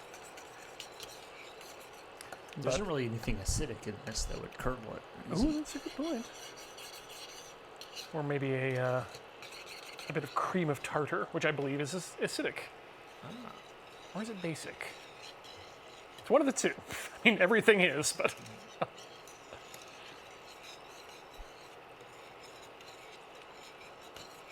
One-to-one this in espresso. I don't know if we'd want to one-to-one this, but definitely throw some in at some point.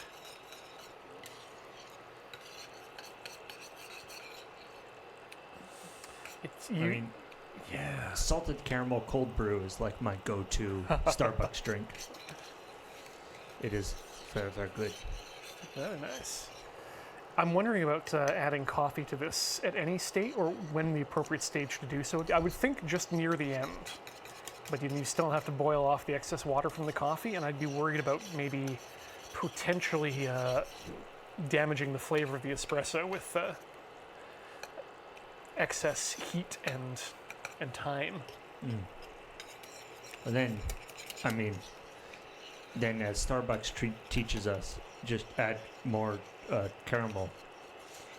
if the flavor of the coffee has been damaged, just add more caramel. Yeah, more sugar will fix that. It seems to work for them. Okay, we're starting to see some droplets form on the edge of the. Yep, it is thickening. I want to bring it back to camera 5 for just a second here. And you can see the, oh, there we go. It's starting to form along the edges of the... Oh yeah.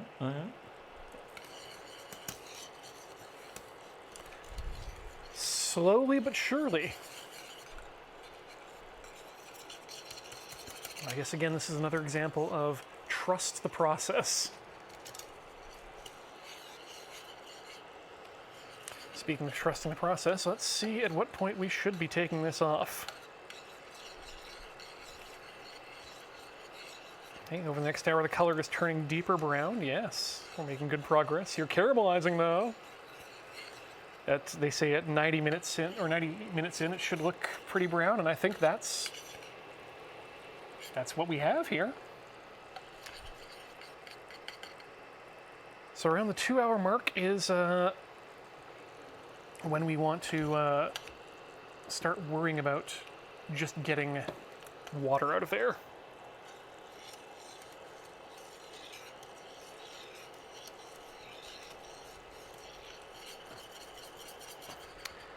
And I think we may want,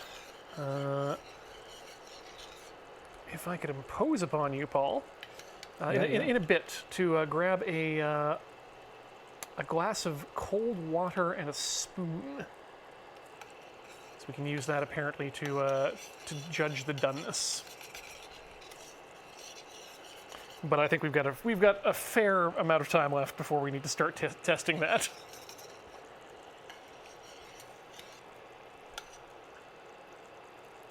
Really happy with this so far. Caramel is a fun game of chicken between desired brown and burnt, says Scarble. That's the idea behind this recipe, is that ideally we're not cooking this at a high enough temperature to go burnt. It's somebody earlier on was saying it's almost like kind of a sous vide thing, where you're sort of, it can sort of dry out, I guess, is what would happen if it was left for too long, but it can't really burn in the same way. Yeah, because you're exactly right in the sous vide example, because the idea behind sous vide is that you're cooking to a specific temperature. You're using that knowledge that meat or other certain things break down and change at certain temperatures. And that's why your steak is rare or well done. Is not because you cooked it for a long time, but because you cooked it to a certain temperature internally.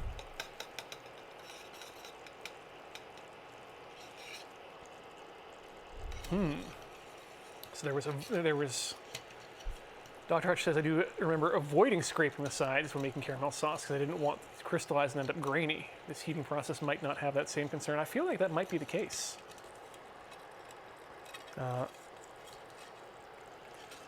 Hopefully that's the case. Otherwise, I've been scraping the sides the whole time, and that's maybe a mistake. The author of the recipe did, in fact, start by sous videing a can of sweetened condensed milk. Yep.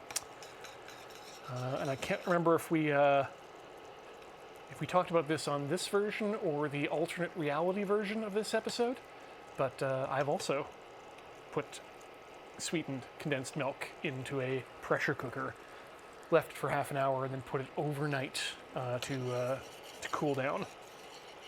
And that makes for a great little caramel sauce. Oh. Now, although I am curious,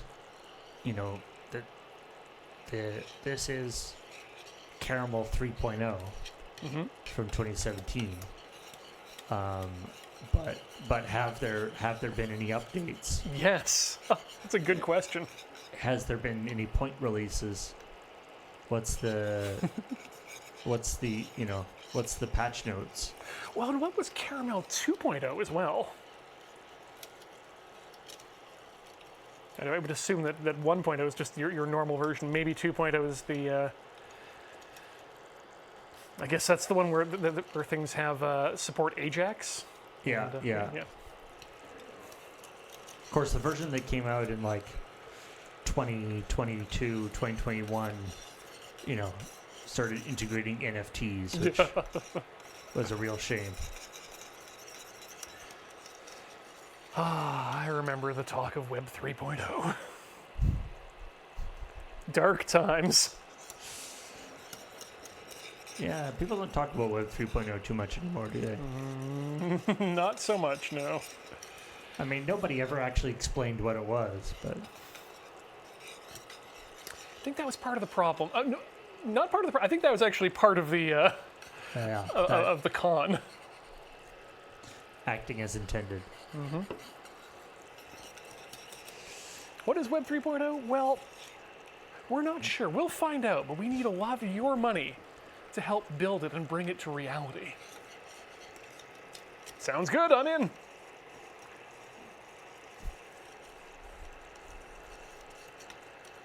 Because like Web 2.0 was a thing, and that was a distinct set of technologies that made sense. And a conceptual difference too. You know, the web is now reactive rather than simply static. Right. And that made a lot of sense, but then they just tried to sort of continue from there. Web 3.0 just felt like, we need to do a thing where we make more money. Higher How did we do that numbers. last time? Well, we Higher didn't. numbers are better.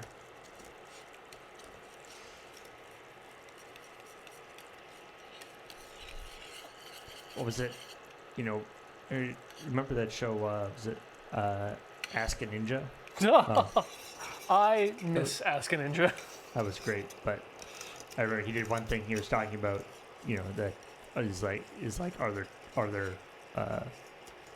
you know, geek ninjas? And he's like, oh yeah, there's this one guy. You heard of, you know, Web 2.0? This guy's so far past. This guy's on Web Kendall plus Monkey. What does that mean? I have no idea. No idea. I'm not part of the Unicode emoji group.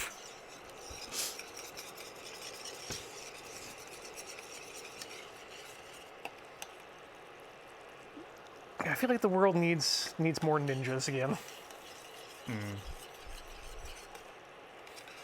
All right, now, in my color reference, which is the table, this is now far past the color of the Where table we were, that it's yes. on. Yeah. I was thinking before coming in if I need to bring in a white or color balance card to go off the caramel with, but Yeah, just a bunch of bring in like a bunch of like paint swatches.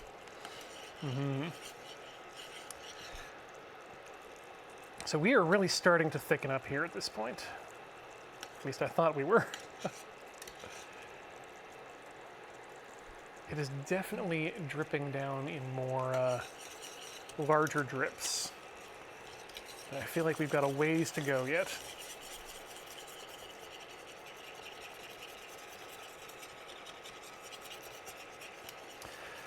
And again, paranoia over, you know, this idea of curdling, when in fact what I'm just seeing are the bubbles maintaining their shape because of the thickness of the goop.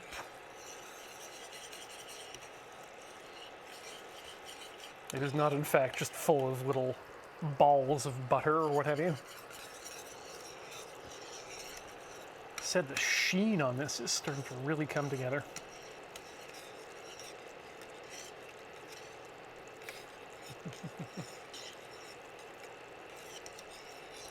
All the map guy, yes. Metal whisk, stainless steel pan.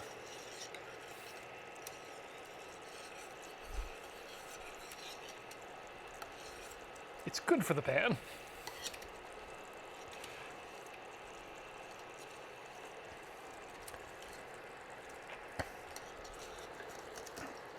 So I guess the question is, for next year, do we do this again, but we do it in silence, in the style of a Cameron Indian Christmas? Just a pot watching a camera watching a pot of caramel begin to boil. With just like a little automated stir. Oh, I saw some interaction in the chat talking about potential lab hot plates with the magnetic bottom in them. I'm honestly surprised that that's not something that induction stove makers have added yet as an option to all of their stoves. Like, it feels like something they could add, you know, another $400 to the cooktop and include a couple of magnetic stir pods that you can buy more of.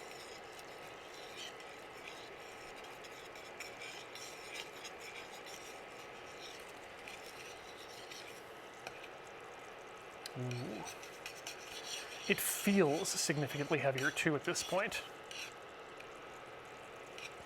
I just noticed something. We have worked a lot of liquid out of this already. And you can tell that. It is a lot farther down the Yeah, pan. we were basically up to the, roughly to the lip, and now we've gone all the way down to just a cup and a half. Or a liter and a half. And by God, there's going to be even less water in there by the time we're done with it. Oh wow! I just actually started getting the smell in here. Oh no. Oh, that's nice.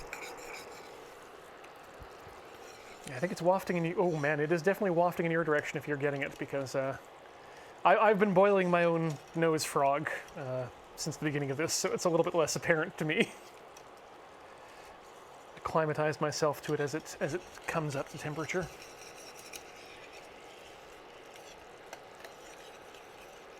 But yeah, I don't feel worried about burning this.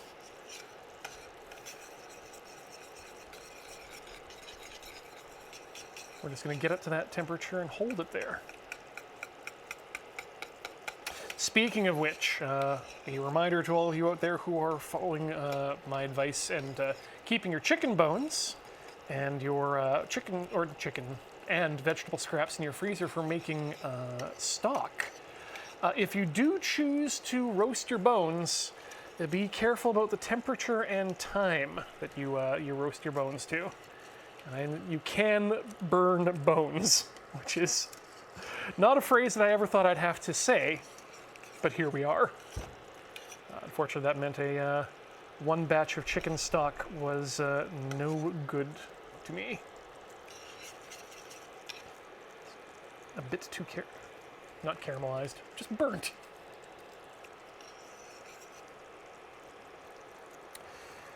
Look at that. We are definitely making progress.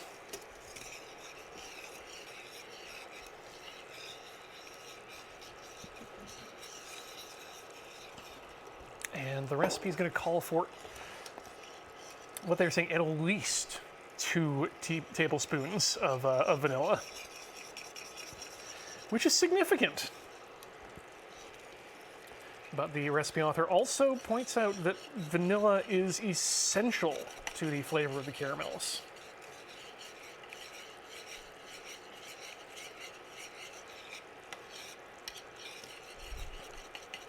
That's the je ne sais vanilla.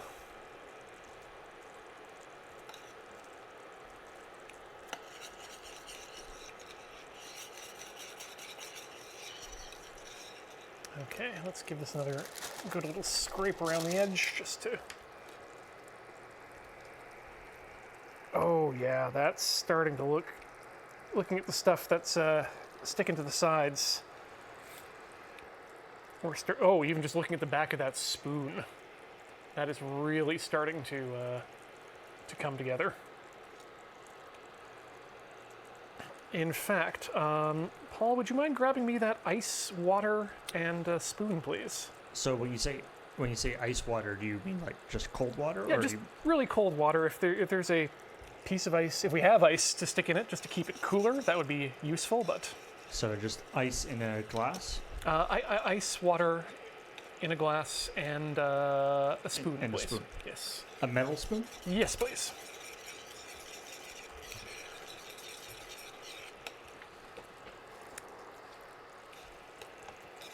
I'll let you know why in just a second when he gets back.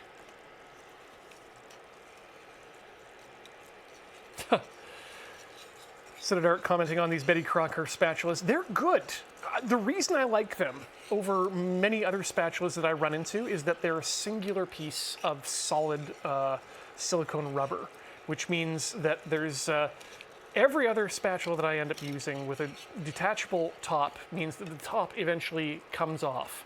And when that happens, it's game over. Things can just start growing in there and you'll never get it clean again. Whereas these things are just, they're sealed, they're done, and they're relatively inexpensive for that too. I just wish they weren't quite so branded.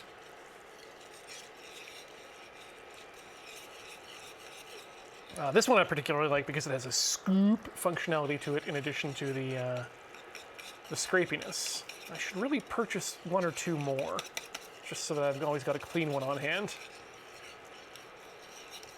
Okay, let's take this out. Oh man, yeah, I think we are, ho ho ho, we are getting very close, if not just about there. 43 minutes left on the clock for 2 hours, so that feels right. I don't believe that the gentleman who wrote the recipe, thank you, was. The smell in here is Smell in here is quite apparent. significantly more. Oh my. Yeah, that's perfect. Thank you. So the idea of what we're going to do here is take a sample of the caramel, and the idea is to just drop it in the ice water and let it harden up, stimulate the cooling process, and then we can see what this caramel is going to be like closer to room temperature. You know it's good because it kind of makes my teeth hurt. So it's good. It is absolutely not ready to come out yet.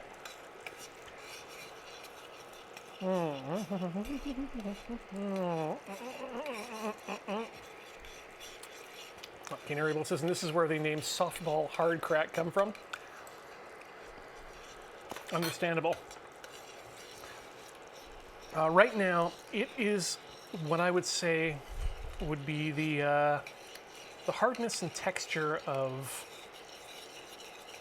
I'm going to call, medium firm tofu. So not something that's going to be able to hold its temperature. It's very sauce-like at the moment. So I guess that's why it takes the extra time. So we'll just let this continue to boil down and reduce.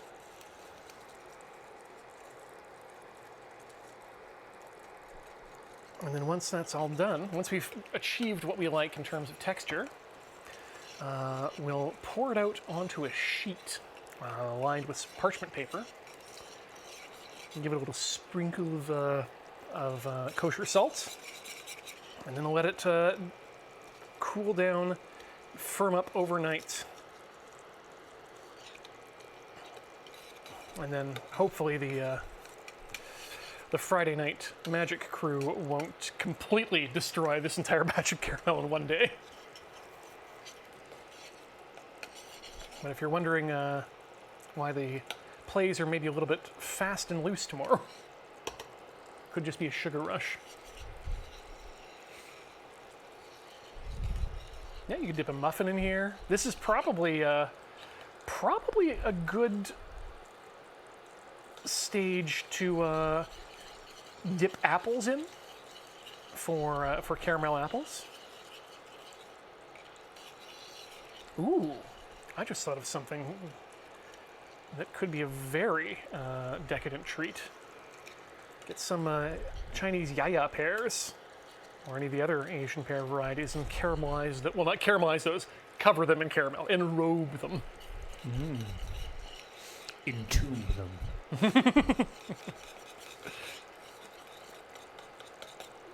What was the Pharaoh's secret? Well, he was made of nougat.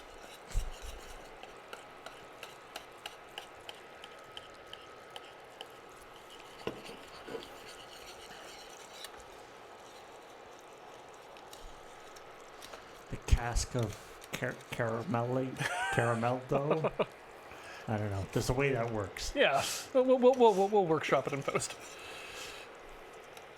Caramello? No, that's Caravaggio? That's a different one.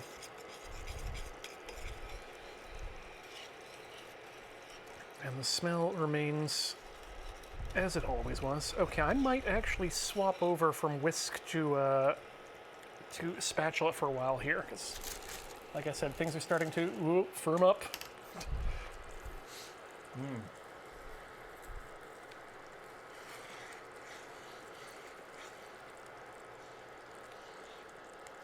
There we go. Scrape down the sides. Don't want to leave any of that deliciousness behind.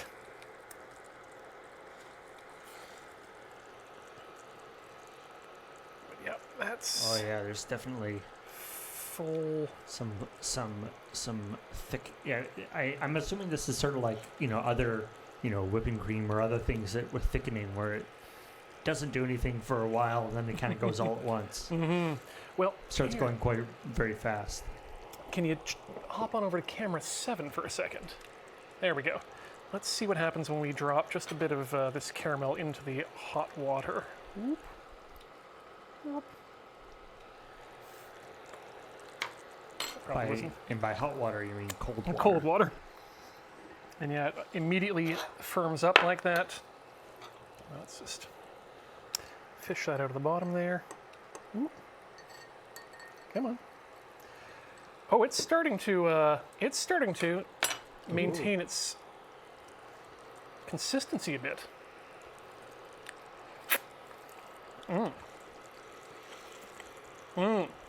Okay. Ooh. Ow. So that was just a tendon going in the wrong direction.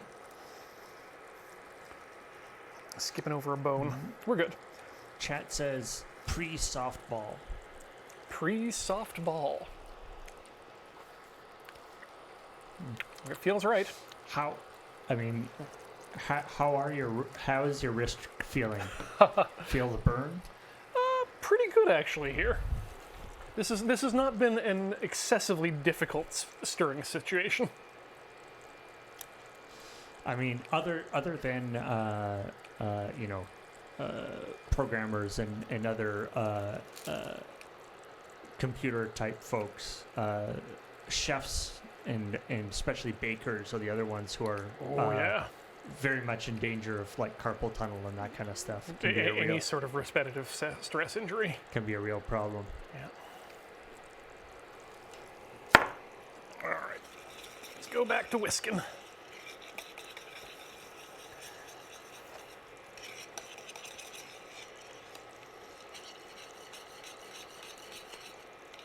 Amazing to think that this used to be milk, sugar, and butter, and a little bit of cornstarch.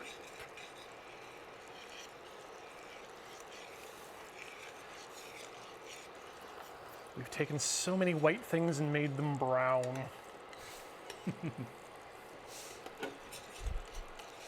I take a white thing and I want to make it brown.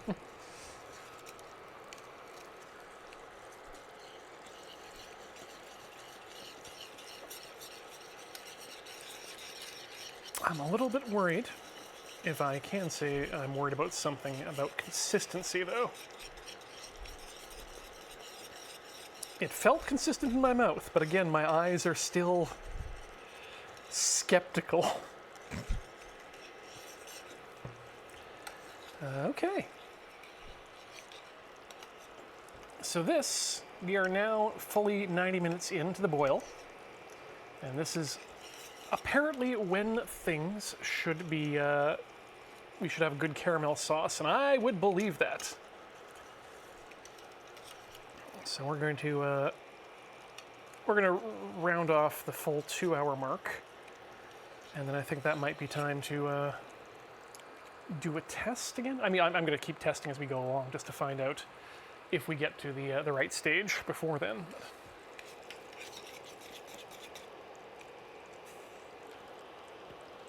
The sound is amazing too. I'm not sure if it comes across over the fan, but oh yeah, we're getting a bit of the boiling. Yeah, light popping at this point.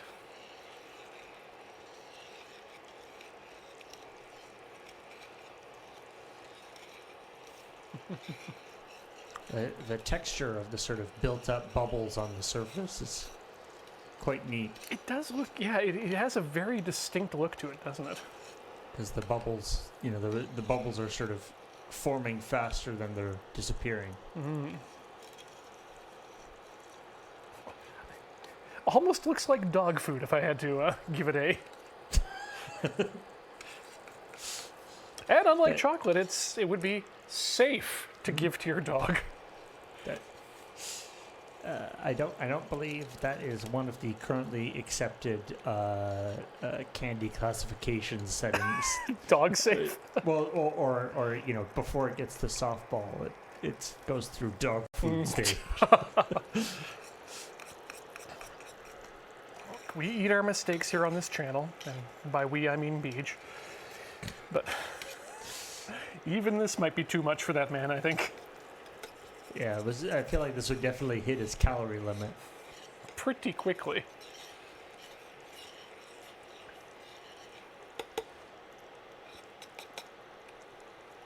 Yeah, no, it's very little water left indeed, I think. In fact, how much steam is coming off this at this point? None. None steam left dog food.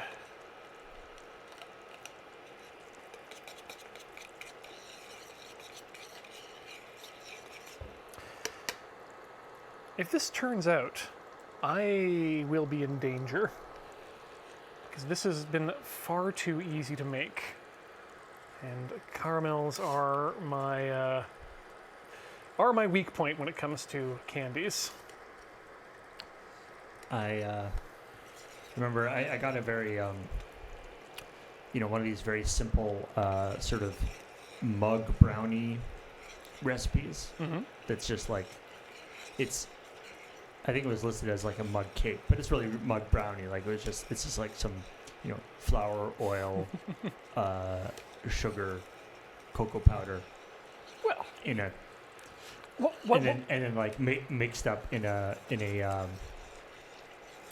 mug and then microwave for a minute or so.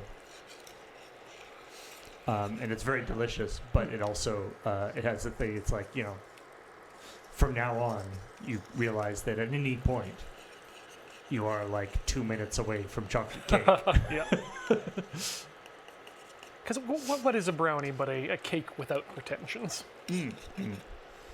Well, I think it doesn't have eggs in it, so it doesn't like rise in the same way as you would expect. Because the problem you get into in that situation is that one egg is too much for a mug-sized cake.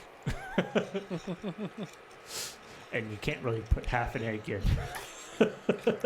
Eggs notoriously one of those things that are difficult to divide, yes.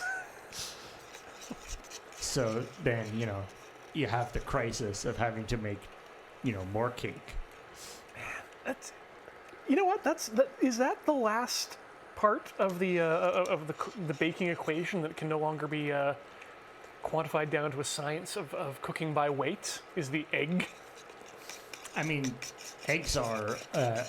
Egg whites and egg yolks in containers are true. Are pretty readily available as sort of a bulk commodity. But you never see a recipe saying add 300 grams of eggs. It's add 3 eggs. Yeah. And considering that eggs can vary very, very wildly in size. Yeah, powdered egg. In pro kitchens they will use that. Yeah. Ah, okay. What, even for the baking? That seems interesting.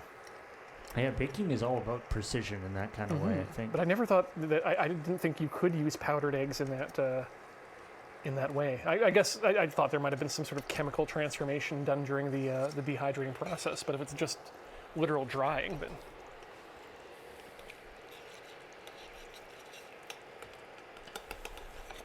Yeah, baking is also one of those weird things where we need to take into account your position on Earth, which is another weird one.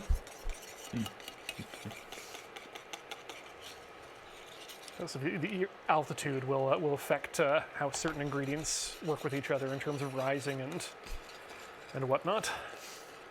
Also, air pressure. Also, hemisphere will affect how the stuff goes down the drain when you mess it up and you have to throw it away. I was going to say, no, the hemisphere will literally mess with the chirality of your cinnamon buns and your crescent rolls. They'll be backwards from the rest of the world.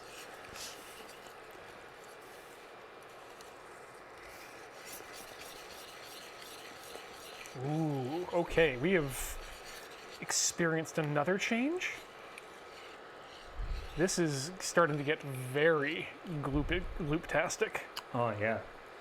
Oh, that's getting into the like even like that's getting into the like caramel sauce consistency, but this is obviously High heat. high heat, so it's I imagine this would go quite chewy if it's cooled down. Gonna give that another try here. Ooh.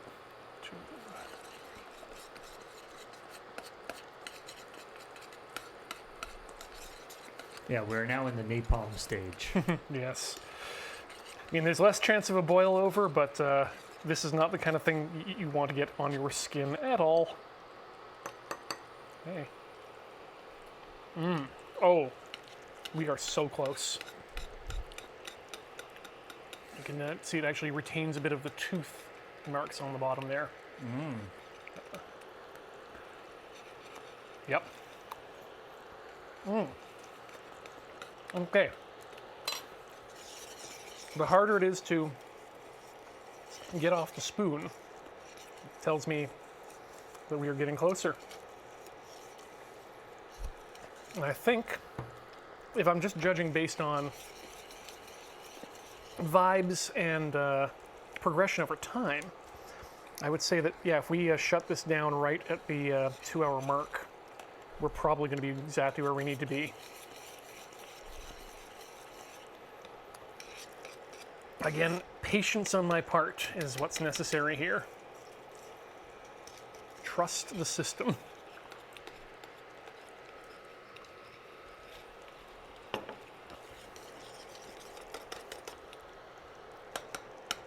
The other thing I'd like to try at some point in the future, but would be pretty difficult to do in studio and impossible to do at home, is some glass blowing.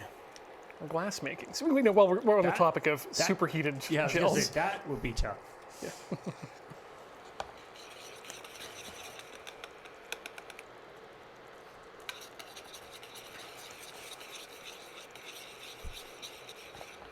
Yeah, I guess any sort of glass or metal forging might be a little bit difficult to do in-house.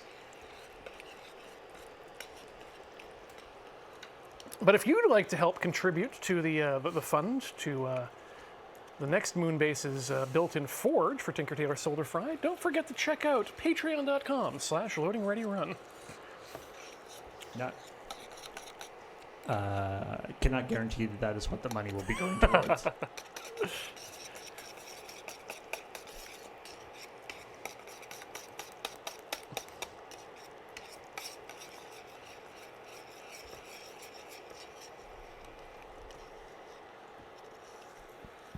I remember I saw one of these like follow somebody as their a professional as their. This was like starting a restaurant, right? Mm-hmm. And, you know, all the trials and tribulations of doing this, and this guy was starting a combination restaurant and glass blowing studio. Like it was like there's going to be like a glass blowing studio in the center, and then like the restaurant, like so people could like watch the glass blowing, like glass thing. Sounded like a cool idea. Unfortunately, it also combined like restaurants, you know, known to be one of the most sort of mercurial businesses that are difficult to start, and glass blowing, another extremely difficult business. Yep. I don't think he actually ended up being successful. I don't think so, no. That seems like a very good way for a lot of servers to get hurt. Well, I think the glass blowing and the We're and separated. the other part were like separate. Like it was sort of like a glass, a sort of glassed-in viewing area where you can see the glass blowing. But I was just thinking maybe I could take some time in an old microwave and put together a microwave forge that we could use on the roof here. But you know, I also think about the possibility of one small What one small slip up and having just a lump of molten iron just come down through Studio C's ceiling. Yeah, maybe we don't do that. Wait, let's do that one as a pre-record. Yeah. Folks, if you've got something that can melt through floors, maybe do that on the ground. I mean, I would be very interested to see if there's, if there is some glass blowing here in town, to sort of Yeah, that could be a lot of fun. get some, behind the scenes stuff, and maybe even some sort of instruction or something. Absolutely.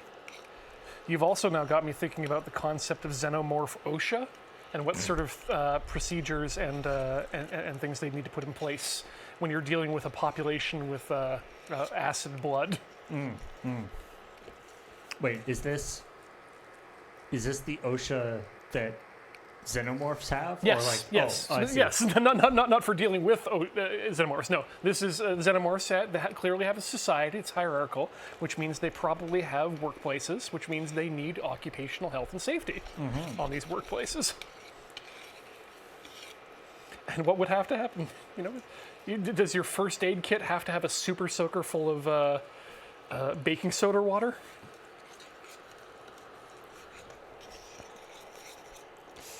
Just in case there's a blood spill. I'm just kind of trying to imagine what a hard hat for an alien would look like. If an alien wore a hard hat, would he wear it here or here? All right, but he need another little teeny weeny hard hat for the mouth inside. Oh, the entire shaft of the tongue mouth thing just covered in a high-vis vest.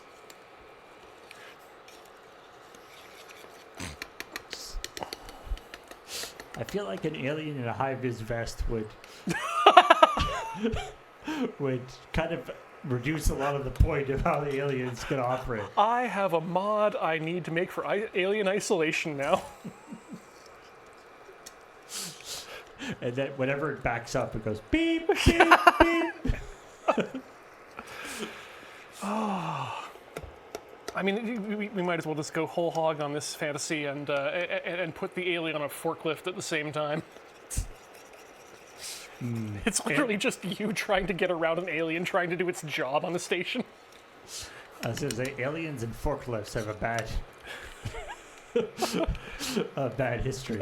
Power loader. That's true. Power load. I don't think that the Queen Xenomorph is power loader rated. She's got her forklift ticket, but Right now I'm remembering Cameron's wonderful heat death campaign, where they were being stalked by an alien, who then dramatically dropped out of the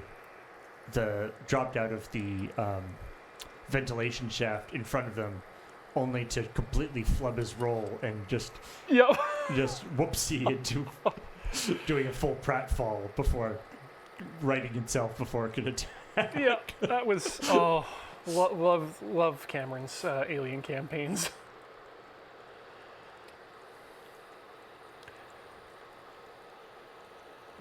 I need to look into that system again. I feel like there could be an interesting campaign involving a series of competent researchers going to a xenomorph-infested planet and taking appropriate caution.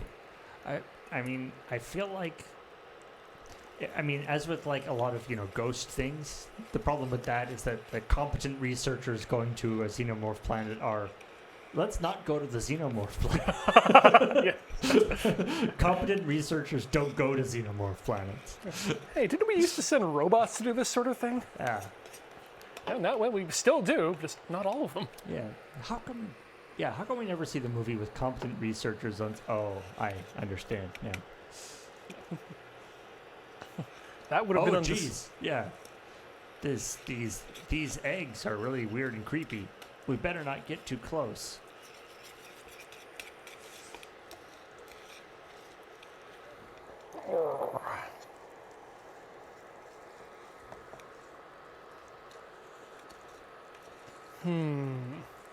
Also, how much would you need to cook down an alien egg? And what sort of amount of base to make it delicious? Because balut is a thing, right? In fact, it's so much a thing that Fairways has packaged balut for you to purchase now. Really? Yep. Does it come with the handkerchief? No, you're thinking ortolan. Oh, I'm thinking ortolan. Yeah, no, right. the balut is one step even further to the cradle. Right. Oh, that yeah. Not exactly. I mean, I am curious. It is a legitimate delicacy for an entire culture of people. But I'm not used to it, and I also like birds. But I also like delicious things. So Maybe like, do they know that you can do it? You can have the like non-fertilized version. I think the crunch may be part of the appeal, to be honest. I mean, we're looking pretty. Speaking of crunch, Yeah, we're looking pretty crunchy here. We're getting very and we've got 17 minutes left, so let's do one more spoon test. What is the desired end goal end position here? What I'd like to get to is a position where we can have we can lay it out on the parchment paper and have it set up overnight to the point where I can cut it and you can hold a caramel in your fingers and put it to your mouth without having to worry about it dripping down and Right. you know, something you can hold and take 2 bites of is the level of doneness I'd like to see. And whew, we might be there. Okay, get off, stop, get in. Continue whisking.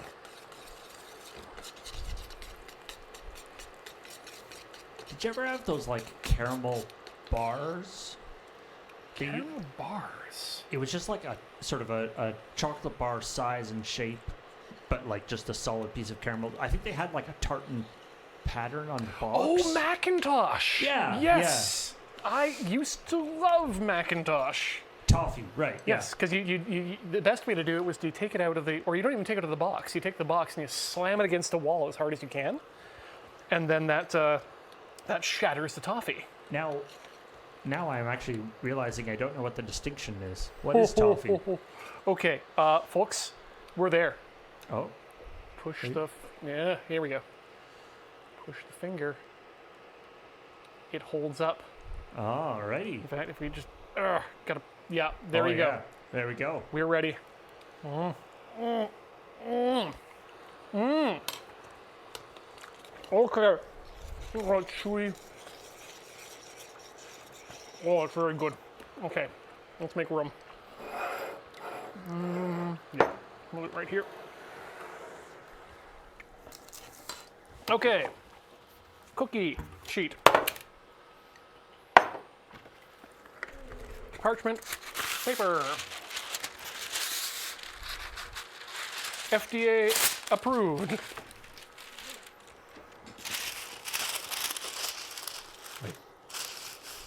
Does the FDA have a caramel approving department?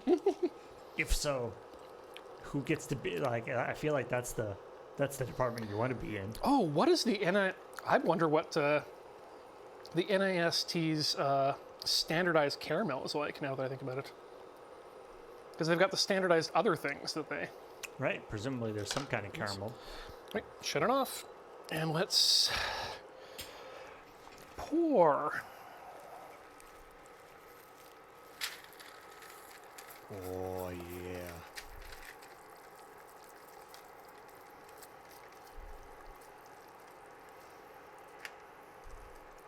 God, it's still boiling as it comes out.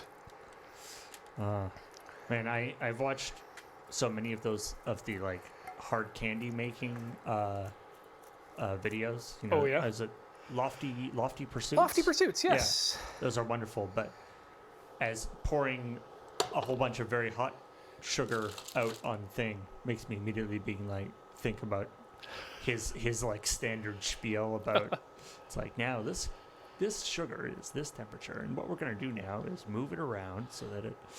Yep. What we're going to do is nothing. This caramel stays as it is now. This also looks a lot like peanut brittle. It really does in a little bit. So let's get the edges down. I don't want to touch this at all with my hands, but I just want to make sure it's not flying around. Also, this definitely illustrates matching color balance between two different different brands of cameras. So obviously, all the side cameras and the front camera are all Blackmagic cameras, but the overhead camera is a Panasonic Lumix camera, and they both have very good color, but the color is not the same. I'm a bit of an idiot here. And they don't quite match. I forgot to put the vanilla in. Oh, right. I don't think this batch needs the vanilla. And I know I can come back to it and make another batch now. But holy moly, let's finish this. I mean, the recipe does say the vanilla is crucial. It does say that. Now, but I've also tasted it. Now, one aspect, though, is that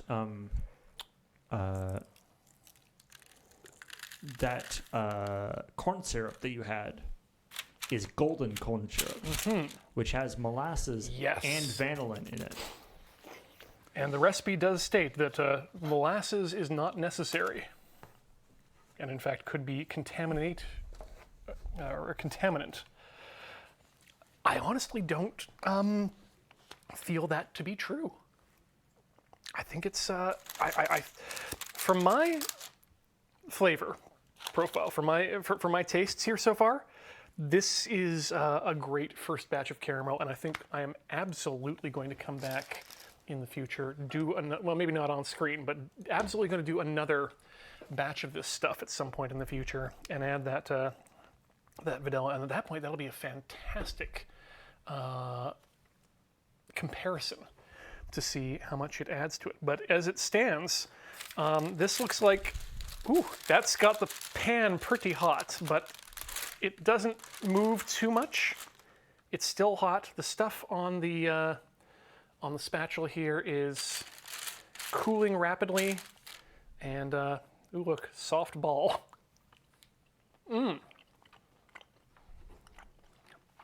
Good chew to it.